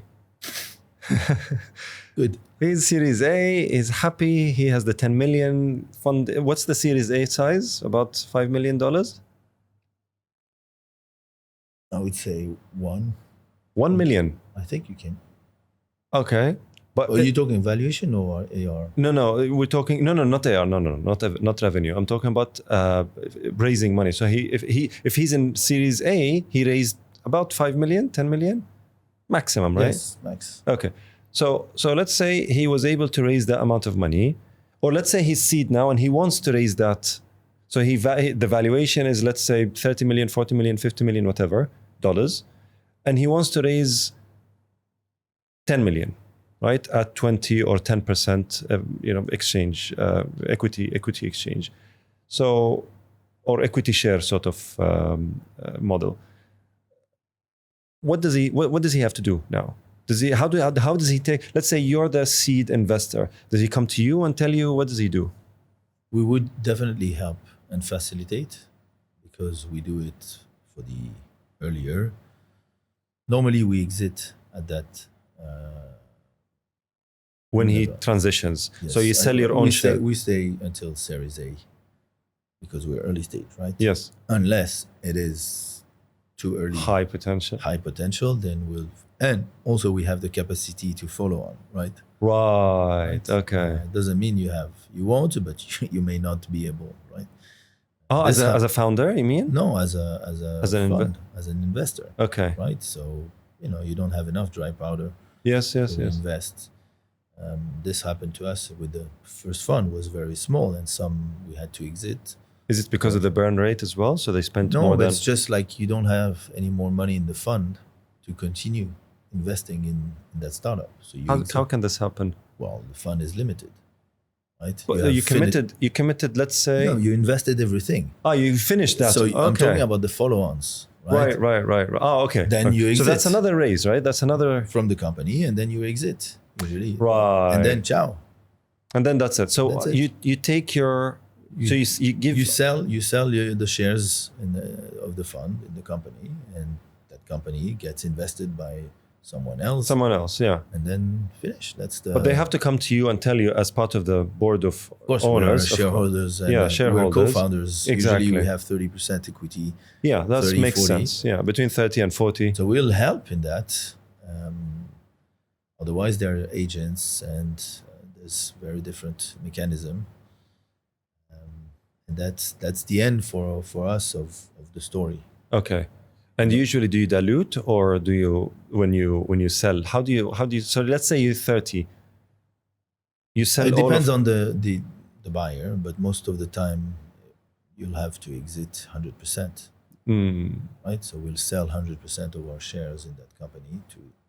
But at what value do you sell it? Do you sell it at the value? So of course not at the initial value based on revenues and etc. And then you have a multiple, and then depends if it's the negotiate, etc. Okay. There's many aspects. Yes. The growth also, how much you grow per month or per year depends. That's very important. Yeah, the market size, the potential, the market size, the GMV, or whatever plans that you're selling based on future. Right? Yes, not for just existing, but.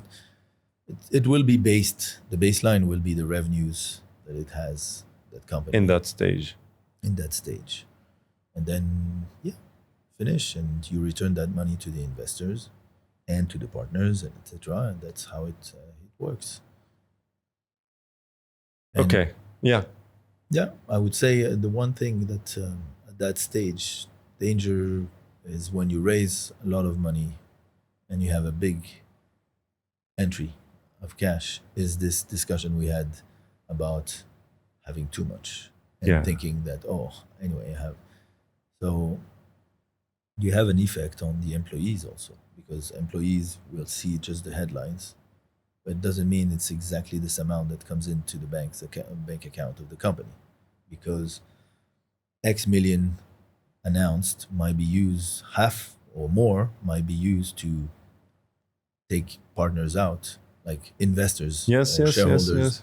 or Or small debt or whatever. Yeah. or that or whatever, or even the uncle who put some early stage ticket, as an investor, You when you get clean in, you that. clean the cap table. But the employees think, oh, they raised this much, so we have this much money in the bank. We're cool. You have an effect on that. And this happens more time than Yeah. you'd wish it to happen, right? Yes. That comes again to the education and maturity, because those people, if they understand the rules of the game from early on, as at an educational level, by awareness, I'm not sure. Mm, I'm not sure employees understand that. they don't. Yeah. Unless they are in finance and they have an Yes, acumen yes. in this. But a developer, a product, or marketing, they will see the headlines and you'll think, 10 million raised, and then they raised. don't. Oh wow, cool! We have 10 million in the bank. Maybe there's only 4 million or 3 Yeah. million, and that barely can sustain them for, let's say, 5 years Exactly. until the Definitely next not. round. And that's why. But also it skews your mind as I believe as founder, because suddenly I can breathe.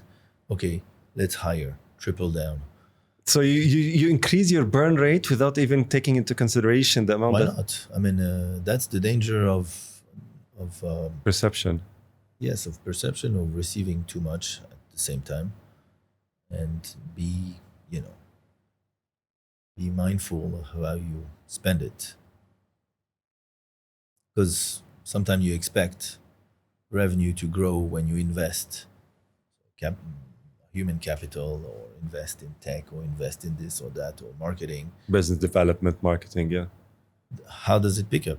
Immediately, delayed, not at all, or whatever? Then you can end up with delta, and you were expecting those investment to return, and it doesn't. Then you have to pull the brakes, right? Yes.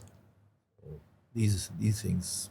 These are issues that, do you think as an investor, Jonathan, if you have a founder who understands those dynamics, scenarios, probabilities, all of those sort of trade-offs intimately, does that weigh on your evaluation? Yeah, because you can trust, and you know that they understand what's happening, and you can trust them. We have one founder. He's formerly a CPA. Oh, So- to you, that's Great. So he understands accounting absolutely and everything, books and P&Ls and others are not this, but very oriented. Or structure. a trade that I really liked was one of our founder. He did not want to have all the money that we could give him, just because he wanted to remain on The that edge. hunger, on the edge, Wow. right? That's amazing. He said that to you. Yes. He He didn't said, want. "Don't give me the Yes, money, and because if you give me the money, I don't know the what I'm going to." partners were like, why don't we give him the full, what we can Yes, give yes. to that startup? Oh, he expressly asked only half. Okay, why? Because he wanted to remain Hungry. lean, hungry. That for me is, I like that, and I appreciate. But that doesn't happen often, did it? Well, we're in an ecosystem where it's not like you have a shot at one investor and you have to grab as much as at the same time. We're a startup studio, right? So we're here for the long run. So if he needs, he'll come back, right? But I like the mindset, because it shows that he's moderate and he's willing to, starve a bit. And, again, you're in the middle of the curve, and that's where you're the most. You mean the J curve? Yeah. We were talking at the beginning. Yes, yes, yes. That's during challenge, difficulties, that's when you're the most creative and probably the best. So you remain at that peak performance. Yes. Right? So I really appreciated that when I saw this, and we all agreed that he might come again, and it will be already okay. So we said, okay, let's give him what he wants, and let's see. Maybe it's actually Yeah.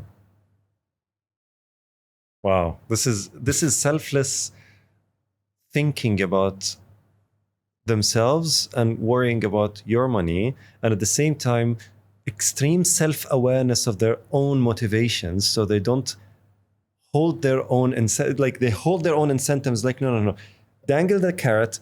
I know that the more I get, the more I'll be lazy. I mean, I'm just No, exaggerating it's here, true, but but it's true. it's You true. you get on your Like that's an athlete, right? Because they wake Yes. up in the morning, stress themselves, don't eat as much, fast most of the times, go on that track. Yeah. Yeah. That's an I athlete mindset. I really like that. Then it, because he's a very early stage startup, and he can. If you were with already 10, 12 employees, you better stack a little bit and predict very well. That's amazing. Okay. Let me pivot a bit, Jonathan. Now I want to talk about you, right? So it's because you're very fascinating in the way, because when I researched your profile and I saw how you were with Property Finder, and then you pivoted a lot of times in your, it's like you hit the reset button in your life. What happened? I mean, what motivated you to start? What was your inspiration? I think is my destiny. I just think it's somehow written. Happens like this for me, doesn't happen like that for you, it happens for another one. With time, you accept it, and I honestly, person, it's the third time, and I hope it's the last, because it's every time. I told you originally, it's harder every time to reinvent yourself. And we have habits, we get older, and you have responsibilities, you have family, kids, etc. So pivoting in your life is easier when you're 20 than when you're 40 plus. I still see people doing this at my age, and I admire this. Sometimes it happens at the end of the life. Someone really did something all his life and decide to change and to do what they want. It's really our 40s that you really Yes. say, "Hey, what I really want," right? But I started like that. I started with scientific background, and then I decided to learn and get educated on psychology, cognitive psychology. Initially, it was math and biochemistry that I wanted to do, and I ended up studying human. Oh my God, the exact opposite from humanities to natural, right? But I didn't do, how do you say, psychoanalytics, and I did cognitive psychology, social psychology. So it's experimental psychology. Right. So you learn to do studies, blind studies. So there's a lot of math actually. I did 5 years Wow, of it's statistics. Yes, 5 years. of course. And every time I changed because I realized that, I didn't want to be a psychologist for people who had their problems. I didn't want to take that. I realized this after 2 years. So I pivoted and moved You mean into psychotherapy? psychotherapy. You didn't want that. No, I didn't. You didn't want. enjoy it. Why? No, I enjoyed, but I didn't want my destiny to be in this Okay. and listen people's problem. I honestly realized that I didn't have the shoulders to do it. I still know people that from that cohort. So I pivoted and went into social psychology and cognitive, and organizational psychology. This is where I did my second cycle at university, and then when it got boring with management and human resources and things like this, I was still the geek that I am since I'm a kid, and fun on computers, and I was doing a lot of IT, cybersecurity, and I did all my credits into computer, Oh free wow. credits. That was part of my. Yes. So I studied. That's in your undergrad, right? In your bachelor's? Yes, in my bachelor, and then I decided for my master to do human computer interaction. Wow. So you mashed both the behavioral element Yes, and the so technology element. I mixed the Yeah. computers and the psychology. It was 2003. That was the peak of it at the time because it was Well, user interfaces. Exactly. but the term UX did not exist at that time. Yeah. So I did usability testing, and I did my master on this. I partnered with the University of Geneva on a program, and we tried to improve the interface. And I did testing with users, and I hired them, I tested them, I had a table with all the problems, and they had to think aloud and those kind of things. But And you observe and take data and then wow. made a report and improve it for the programmers. Yeah, that's proper science. Yeah. This is at some point what I did at Property Finder, and that I'm doing today with my entrepreneurs that I help. That's you know what? That's just a kind of, because I appreciate that type of skill, because that's a skill that probably no one knows and has, because they don't teach it in schools in the visceral way that you're. Today, I think it is taught. I have to say that when I mastered, and I got my master in ergonomy. It's actually cognitive ergonomy. Really? So it was usability testing. So what's comfortable, what doesn't exactly. Make so I saw my teacher, my professor of ergonomy, and I said, "Look, you're doing ergonomy of work, temperature, light, physics, how you're standing, etc. I want to bring that in your mind on cognitive, how the interface is structured so that it matches your information processes in our brain." And he's like, I know this is brand new. I don't know nothing about it, but I would like you to be the first one. So where the language change is, where is the button? The button? It's not just an interface. It could be your stove. It can be your dashboard for a machine. Oh, right. Right? So anything that translates operational with mind, what it does. Why this icon? Why this grade? Why you put it there left if you have actually, you're better on the right? So there's so many criteria and things. And I said, okay, I'm going to bring this into the interactive interfaces. And I started to read on this, and there were some guidelines, some really good scientists that did a lot of research on this, and I piggyback on that, and I studied, and I applied, then I got the master. But then after... That was immediately after your bachelor's. So you get bachelor's and master's together, okay. And I was an alien in Switzerland in 2004, talking about ergonomy. Yes. Or I mean, the only ergonomy probably was the keyboard and the way seating and the pad and everything. Yeah. And no one understood. I should have gone to USA. Yeah, that was booming at the time. Silicon Valley and all this. And I would probably have done a great job over there.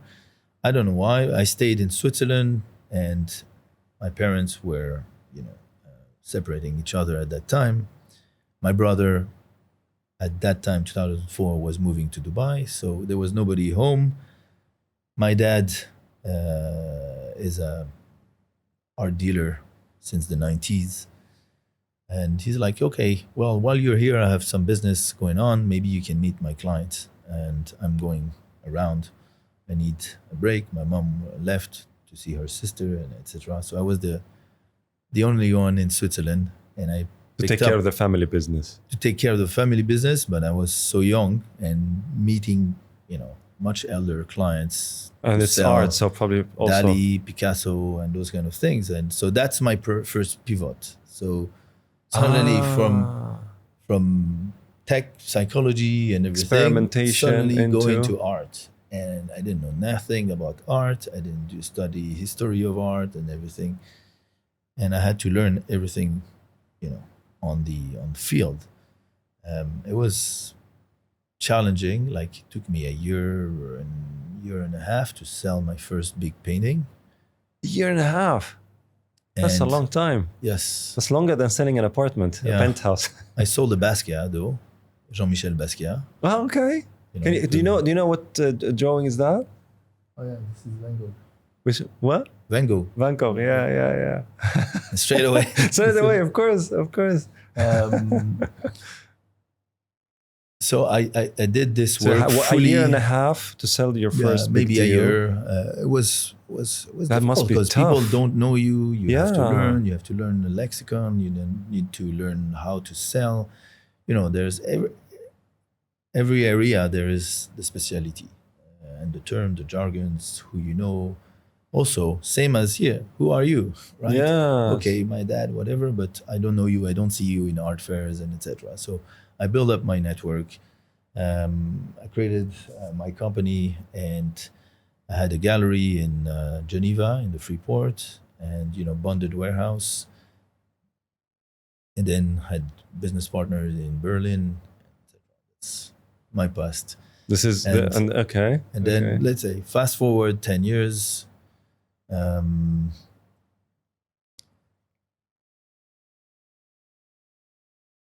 I don't know if it was, there was a subprime market crash, 2008. Yeah. 2008. Yeah. No more deals, and I had to do something. My brother at that time had raised money for a business online wedding list. It was 2008. He told me, come and do the interface, do the platform for the future weds, the marketplace for the shops to upload their things. So I did, like, I worked for a year and something. And then I moved back into art until 2014, where he asked me to join Property Finder. Actually, it was not to join Property Finder, it was to temporarily 2 months to onboard on a project of building a CRM. They Oh. needed to build a CRM against a competitor who was too strong on that field, and that became a portal. And well, I said, why not?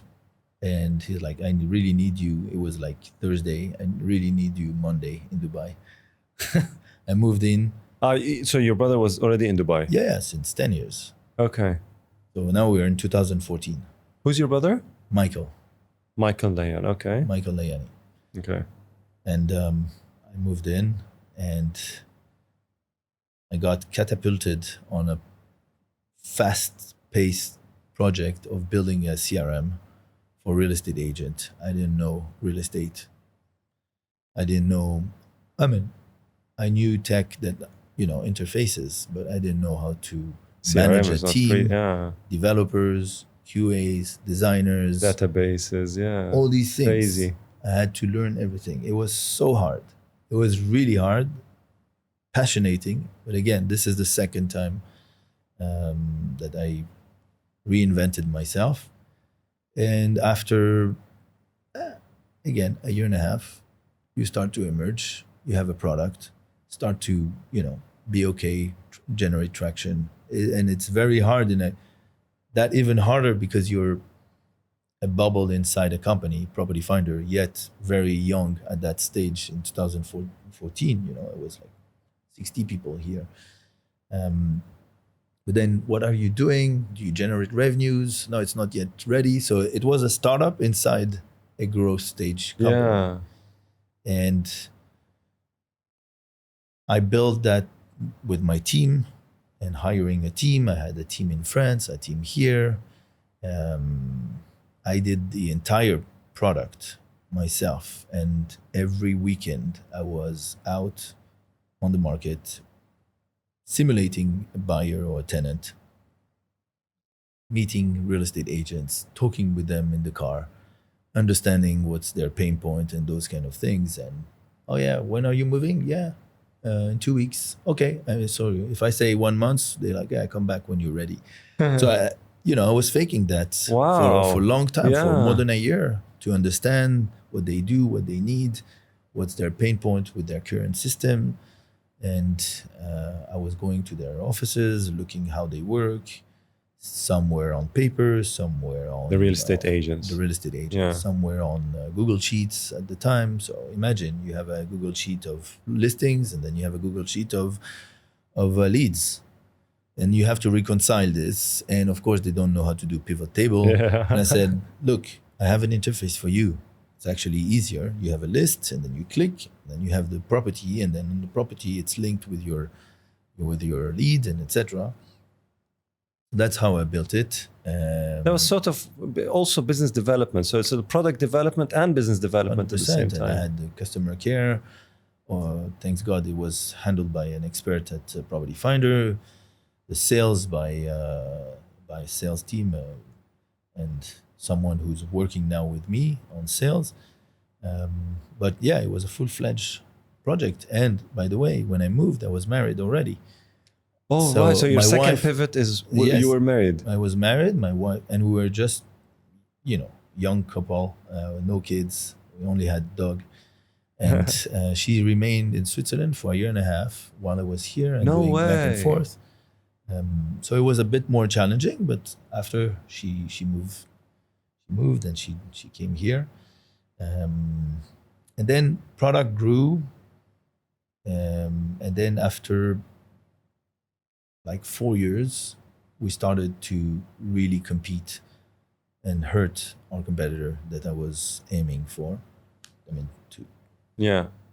and then we overtook at that time, and we were monitoring the number of listings and the number of clients on our platform versus on their platform. Because you had all of this data that allows Yes, you to but do analysis, and you're already a statistician, quote unquote, that you're able to you understand data. So the cross of their line and our line, theirs were decreasing and ours was increasing, and it crossed funnily at the day of birth of my son.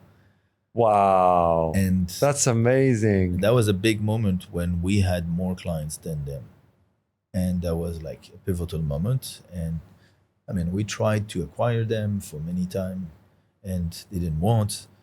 So we doubled down and we continued until we took more market shares. And later on, Property Finder announced that fundraise in 2018 with General Atlantic, raised 120 million. And we bought them and other. But that was the story. That's so that's the second pivot. That's the second pivot. Then I continued at Property Finder on the CRM, but also on other strategic part like the call tracking, all the maps on the website. At the time, you could really perform request and to know where is my work, where is my commute, where is the metro, and you can calculate as a potential buyer. Exactly. Yeah. So what was powering be underneath the geographical information system? I built that with a team, and after I decided to move on because I finished the CRM.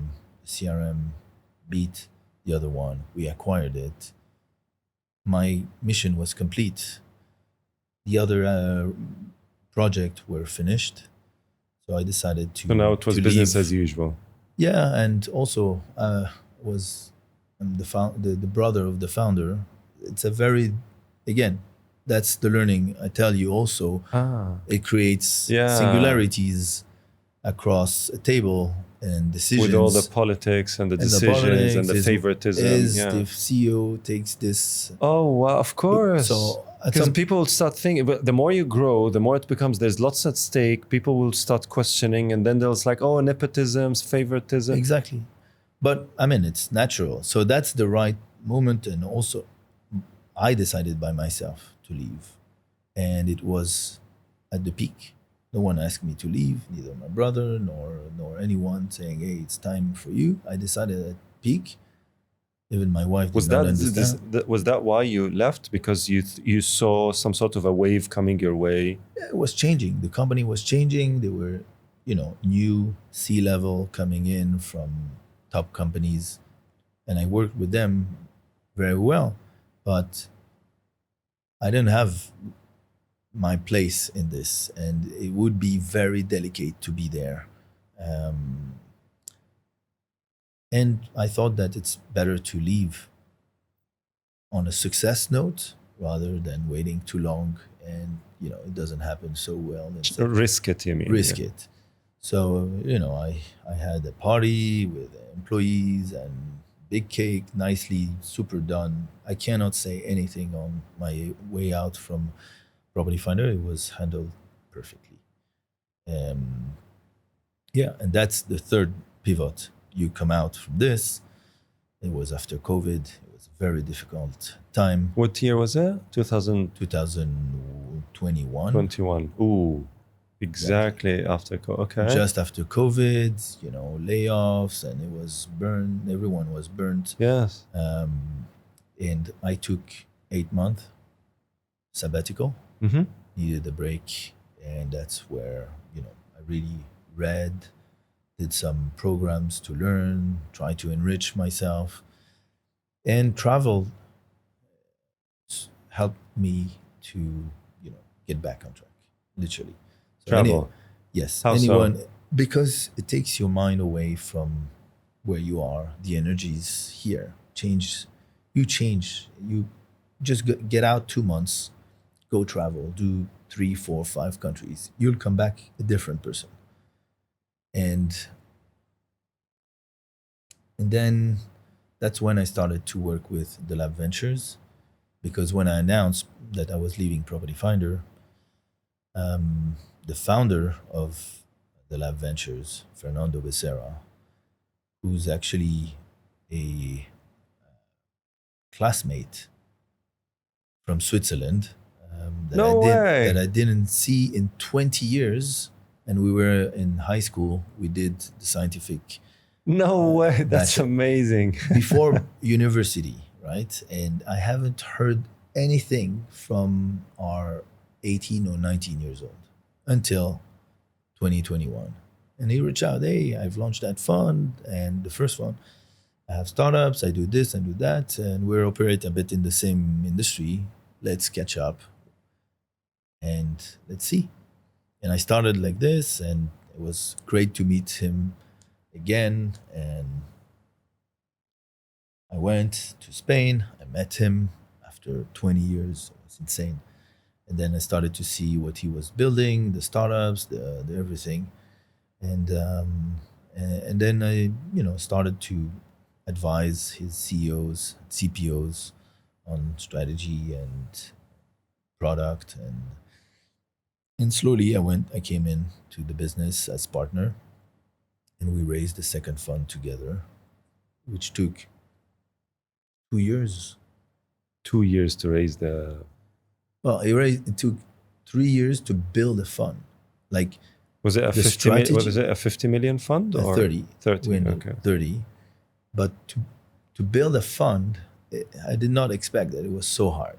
It's not just, hey, you have a bank account and you put money in there, and that you need to have a strategy. You need to refine it, test it, validate it. You need to build a team. You need you need partners, and then and it's an ever evolving. Even up to now, the partners, suddenly these people are strategic because they complement what we're building on the value chain, and we're prop tech, and then there's people that can help alongside the journey. And it's regulated. So then you have the European regulator. You go through everything. Which is usually tough. It's tough, the toughest. it's Yeah. heavy, it's expensive, and fast forward, we have it. It's done. So Operational. wait. You built the fund with him. Yeah, the fund too Wow. with him, and we hired the right people, and that was I never did this, right? So That's like amazing. a small nudge to my wife when I told her in 2022 that I'm going to launch a fund. She was laughing at me. It's like, you're going to go in finance? You're going to make a fund? I was like, yeah, trust me, I'm going to do it. I don't know nothing about finance. Then you learn a lot on the field with other financiers. And again, here, my acumen is technology and product and entrepreneurship. And behavior. Far more valuable than crunching Excels and unit economics. Yes. Although you need to have it, but you get it more when it's tangible on the field. Yes. Yes. Applicable. Like you apply your own knowledge. Yeah. Exactly. So yeah, that's the And- third cycle, and And the final one. So did you hopefully- find your Did you find your zone? Are you in your zone now? I am Do you in my zone. I am in my zone. I have to say that I can do what I love to do with the entrepreneurs. For sure, raising money is less sexy, Less fun, yeah. less fun, but I'm sure anyone would say, even later stage people, who it's grueling and it's a sales process, and you have to put your ego and your self-esteem in your pocket, and you go and you get rejected and bounced and rejected and bounced until you do match and you raise money, and then slowly you get it. So but I can do what I was doing at Property Finder in a far bigger degree of freedom, where my vision can be done, because as long as it's part of the investment strategy. But before, I could not, because strategy of Property Finder was Yeah, different. you're part of a, let's say, a system, right? A system, and then yes, I digitize something else that is not directly the main priority of the business, but is a side Enabler. priority. Yes, it's interesting, but it's not where the money comes from. So why are you spending this money in this? So I could not do it. But everything that I couldn't do there, I'm doing in the fund. So I know I've captured the pain point, the gaps, and everything, and this is what I'm doing here with this fund. And in PropTech, for me, is to digitize the customer journey after the transaction. You rent or sell, you know that once you have your ejari or you rent, anything after is kind of very offline. Yeah. And portals, Bayut or Property Finder or Dubizzle, have digitized the first half. And you have the mortgages, and all this is digitized. But once the property management itself, once the transaction is done, move-in, decoration, renovation, insurance, home maintenance, home services, all this is completely offline. True. There are and few, fragmented. There are a few things, but that's my focus that I want to do. That's the three cycles. The way I think of that while I'm listening to you, obviously, the way I see your transition makes perfect sense, because you started with, of course, there's the science and the art. There's the left brain and the right brain, right? So you were extremely scientific, although you're in humanities, but still you were a statistician, you were observant, you collect data, you make sense of the data, and especially if it's statistics, so it's quantitative data, so you're able to crunch numbers and make sense of it and create, spot patterns and, all sorts of themes. But then after that, you went into the art, which is the absolute complete different. It's irrational, it's illogical, it's based on pure feelings, and you had to understand the perceptions of people and why do they value this more than that. And that's a completely different skill set that you've acquired. And then after that, when you came here, you match those two together, because it's the user experience, the feelings, the impulsive decisions that people make through using or interacting with a certain system. But also you were able to systematize it, or let's say codify it in a way that creates patterns out of it and themes. And because of your technical knowledge, and you're a techie and you're a tinkerer, you're able to kind of put that knowledge into that certain system that you created, and you made something out of nothing, which is extremely valuable. And now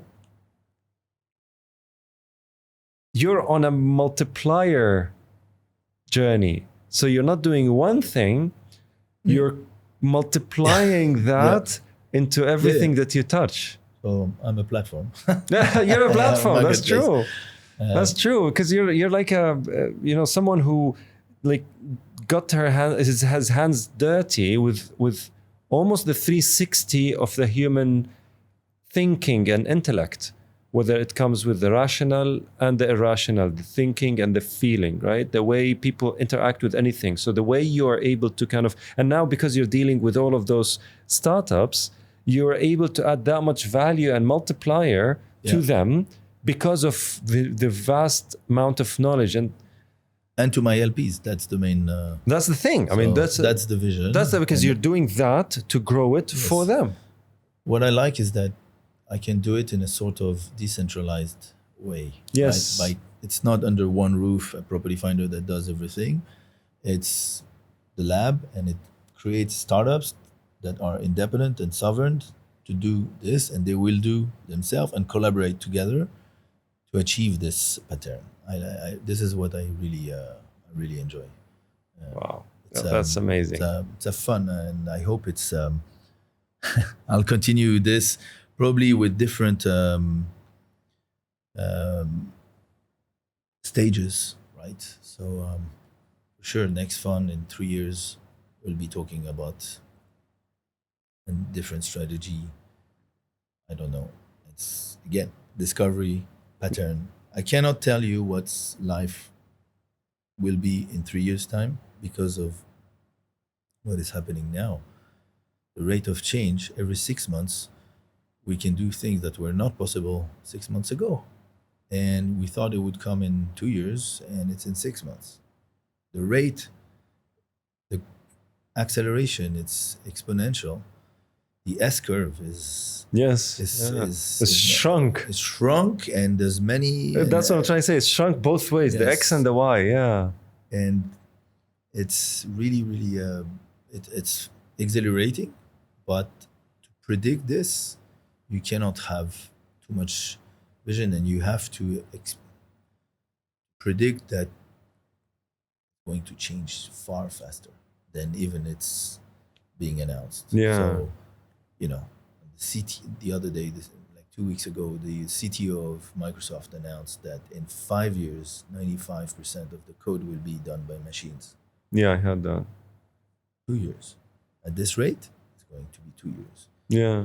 And maybe in 5 years, you'll be able to mount an entire project with backend servers, Kubernetes, everything, right? Anything that is in the AWS. Yes. With a prompt. Yes. And it probably will be the most optimized thing, and everything is feasible. Yeah? They use today DevOps, they use Terraform to build this resource and this database and to put things together. Tomorrow, maybe it's AWS that will, actually enable that. that LLM to build your infrastructure, and you tell what you need, what type of clients, what's the audience, how many visitor you can expect per month, and etc., and then it will build it for you. I'm sure at some point it will happen. I'm sure. I mean, I'm seeing now people who are documenting the journey of building a unicorn with one person only, and they're documenting it as they go with all of these tools. So yeah, there's a lot of yes. So, I mean, but the 10 million, the 10 employee that generate 10 million is feasible. I mean, there are like, I think Midjourney has 20 employees. Yeah, I wouldn't be surprised. Yeah. What else? 11 labs. They're like 10, and they generate hundreds of millions of dollars of revenues. So it defies any standard that would be in those charts of VCs. Yes. And Series A, you should do this, and etc. You have this burn, you have that. I mean, everything is upside down today. So we don't know. It depends on the founder, actually, who will enable this. That's why the key in all this, from the 0 to 1 and later, is the founder or the founding team, and mainly the founder who knows how to get surrounded by better people than himself, delegate, to enable to scale, to do strategy, and to have the right people. That's key. And that person today enables AI in the company. And the new AI first company will have just less than 10 employees and will be doing work of, I don't know, 50 or 100 employee company. And we'll have all the advantage in the world. Yeah. That's the paradigm we were talking at the beginning. Yes. To close the loop. Yes, yes. I intimately think this is possible. Me too. I would advise to any founder, take the time every weekend. If you're working, spend the weekend 1 or 2 hours have a personal project, build it on with ChatGPT, Claude, or Lovable, or whatever, and get your hands dirty. And that's how you will learn. There's so much stuff on Instagram that you see, and there's so many influencers that show you, oh, this new model, this new thing, and every day the next day and there's a new model, Chinese or American or whatever, that destroys completely what the other one did a few days ago. It's difficult to keep pace, and it can be like losing. It's hard to keep up, and some people say, "Oh, yeah, one day I'll look into it," and they'll never do it. Yes, yes. Start with something small. Do a zero point 0.1 change in your life, but do it every day. Do 1 hour the first week, and then discover how how powerful. And I've done this with my entrepreneurs. Um, you know, I send emails and I share articles, and then at some point they become numb of Yes. those things. So I sit down with them. It's like, look, we have that Figma. I show you. How do you want it? Boom, let's stay. And then 5 minutes later, we have an interface that is completely functional. And when they saw this, like, wow, we may not need to hire an entire tech team to do this. That would take 2 weeks at least to do the list with the JavaScript and everything that works nicely. We even improved. Our designers sent us prototypes. I was like, I don't like it. Say, Lovable. I took a screenshot. Lovable. Improve this in a more efficient, minimal, and etc. Boom, boom, boom, boom. That's Came back, amazing. and it was clickable, whereas the other one was not clickable. It was Oh, wow. right. So, Interactive, and it has menus, and it has so buttons. to anyone, start with a small case. Right? It's not building a website. Maybe I said to one of our founder, CEO, he's like, "Yeah, I'm dreaming to have the report for sales, and I need this and that to do, and my CRM that I'm using is not doing it properly. Why don't you build it?" Yeah, but how? Okay, let's talk and let's explain Build to the that. logic. Build the logic, explain what you want, and etc. And tell him that you would, at the beginning, maybe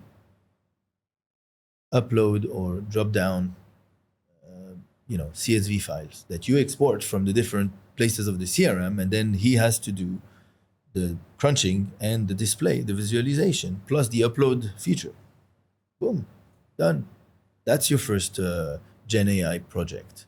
So it doesn't need to be a client Sophisticated. Yeah. facing. It could be for yourself To learn how to to learn work. how to do this. But at the end, it gives you value because you want to see the sales and the revenue in a way that is different from your CRM system that doesn't provide this visualization. Do it for yourself. You can do it. There's so many ways that you can do those things. And everyone in his life, I think, can find a little piece of his day to learn on a practical case that he needs. Not just watch YouTube videos. Not just watch, but I think YouTube videos and Instagram guys that show you those Yeah. new stuff. You create a folder, Yes. and then you take it, and then sometime one day you'll come back and you'll test it, and you'll use it. And then now there are marketplaces of AI agents. Yeah. So you go online, you choose what you want, and then origin is idea, right? Use case. But anyone has to start with something, otherwise they are planning to fail, for sure. I think origin is willingness to actually do things and actually put in the work and do it. That's the foundation of everything. Listen, Jonathan, I can spend hours. I have million questions in my mind. I know you need to be places, and in my mind, I'm like, you know what? Let me have part 2 and 3 with you. But I have to end with one question. If there was one question that you would want me to ask, what would that be? For the audience, I think we replied most of it.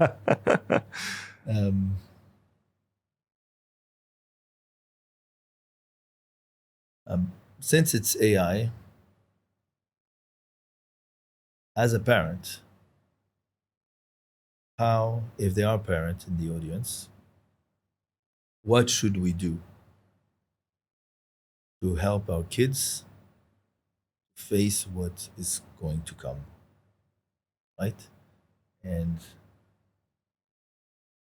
um, That's the question you would that want would me be to ask. Okay, the so question on how would you enable your child today and prepare your child for the AI revolution that is coming, since knowledge is a commodity.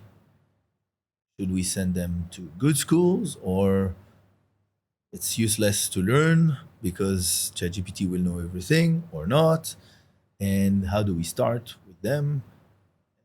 So that's the that's question. I think it's Okay, so it's an that's the interesting point question. that So that's the question. What do you I keep think? constantly on that. What I think we always need a brain well made, right? And you only teach that through education. So I believe that anyone who says, "Oh, it's useless to learn this because machines will do," well, it's useless to learn math in some way because you have a calculator or a computer that can calculate it. No, yet you still need to learn basic principles and learn, because even if you're not going to use, it teaches you how to think and to learn. That's the most important.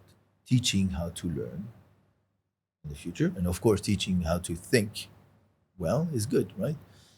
Obviously, we calculate less good mentally than people 200 years ago because there was no calculator. But I think we need to educate our kids, again, updated, right, with what is coming, but still education and culture and music and some creative, Art, some yeah. scientific, some sport, and etc. It doesn't change too much. It's how you do it, Yes. and then plant the seeds for the AI so that they are not completely alien to AI. Left behind, yeah. So like think 10 years ago, you could say, "Oh, I'm surprised that this person doesn't know how to use an email client For or example. an Excel." Okay, you don't want to be that kind of person in the AI world, right? So what I've done 2 years ago, a bit more than 2 years ago, I think, is I started to use ChatGPT with my son and teach him how to prompt. He was, I think, 5, and before, from his very early age, we were doing stories, bed stories, and I was giving choices, like a multiple menu choice to build a story, and I was the builder. So before ChatGPT, Yeah. so I said, "You want a dinosaur? You want a story about stars? You want a story about cars, etc." Yeah, I was a dinosaur. You want a dinosaur in the desert, in the forest, and etc. Forest. You want the dinosaur to be Oh, wow, interactive. yeah, it was like this interactive. And then when he ended up, then I built a story out of In my your way, mind, out of and imagination. he loved. And then I started to say, "Oh, why don't we use ChatGPT for that?" And I started to use and say to ChatGPT those things, and he was creating. And The then I story. started, okay, let's go the next step. My son prompt. So again, voice note. I'm with my son, and he's 5 years old. He wants to, and then he speaks. I want a dinosaur, a carnivore, and etc. etc. And then he starts to, to create. By the way, amazing stories, ChatGPT for the kids, because at the end there's always a Learning. moral, a moral, Yeah. beautiful, like inspirational moral. And then slowly and slowly, he started to use it and get used to prompt. Then came up DAL-E, and then started to play with images. And it's fantastic because for them, suddenly there's action reaction. So he prompts, and he's in the age of poo poo and whatever. and you can't imagine everything we. And then I taught him, like, you take a picture and you ask ChatGPT to change it as you want, and then he started to do this, and now he's so fluent with ChatGPT. Probably more than a 30-year-old startup, right? So Founder. I teach him how to think to prompt, and now we're starting to use custom GPTs, in the store, to doing logos, to doing videos. He did videos of how Lamborghinis are made, right? So this is for me building the tools for him to not only like it, but to learn. And he's probably done more than many people today who are still late to use it. And I did the same with my daughter, and probably even earlier, because she saw her brother. She's 4 years old. So she started 3. And I mean, the image processing is amazing. And again, I'm reading the prompt of my daughter, my 4-year-old daughter, and I'm laughing. It's so funny. It's bubbly, it's all pink and donuts and unicorns and dolphins. And anyway, but it teaches them to express what they want to see and generate. So there's this exercise. So definitely there is one app that I give without any restriction is ChatGPT. And it's safe. Yeah, because there's so much, when you ask something for a trademark, it tells you it cannot do it because Yes. Superman is trademarked and it cannot generate an image of Superman because it's whatever. So the same for bad things. Yes, I tried it. cannot Yeah. ask bomb or disgusting something and etc. So it's very safe for kids, far more than YouTube.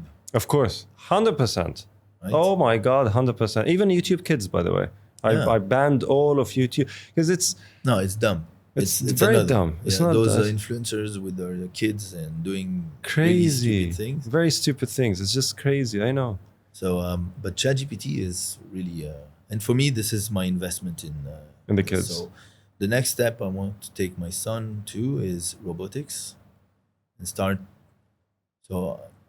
learning a bit logic, right? So I started with an app, so he learns, to do a sort of very simple algorithm, right? Yeah. He needs to move a ball around a maze, and he needs to write the path: straight, left, right, straight. That's an early Yes. algorithm. Yes. So then you have loops that comes in, And then conditions. so it teaches him. It's called codable. Yes. To be able to had a pseudocode, and then the pseudocode is just language, but then it's but it's it's in their logic. mind. It's logic. Russian. Yeah. That's what. So I think this is the advice that you give to parents, and I think this advice, if everyone takes this advice with the same intentionality, so it's not just leaving it to them, and no, like you said, you sit with them, you actually participate, so you don't lose on the relationship. Yeah. But you hit two stones with one bird. You hit 2 birds with 1 stone. you have the relationship with the kids, so it's a spending past time together, but also you're teaching him a skill that's absolutely going to be invaluable in 10 years, if not earlier. Yeah. Sometimes I leave the phone. I have to be honest. I leave the phone and I do other stuff. But as long as they are on ChatGPT, I know they are safe. And sometimes they ask so many questions that you don't even know. I'm driving. It's like, Dad, what is faster, a Lamborghini XYZ or a Maserati ABC? I'm like, I have no idea. Let's ask your friend. And he asked and it explained. I use it a lot like that. That's amazing. It's amazing. Listen, Jonathan, I truly enjoyed this discussion. Thank you so much. I mean, I think that the learning from this is, if anyone wants to venture into AI, if anyone wants to venture into VC and entrepreneurship, if anyone wants to build a VC, understand life and the pivots, this episode is one of the richest episodes that I have honestly recorded. So thank you so much for your time. I appreciate it. Thank you for the warm welcome, and this place is awesome. My first podcast, I have to say it. Well, I would is never there? have to. You know what? If you didn't tell me it's your first podcast, I wouldn't have known. But thank you very much. Thank you Thank for you, being Sam. here.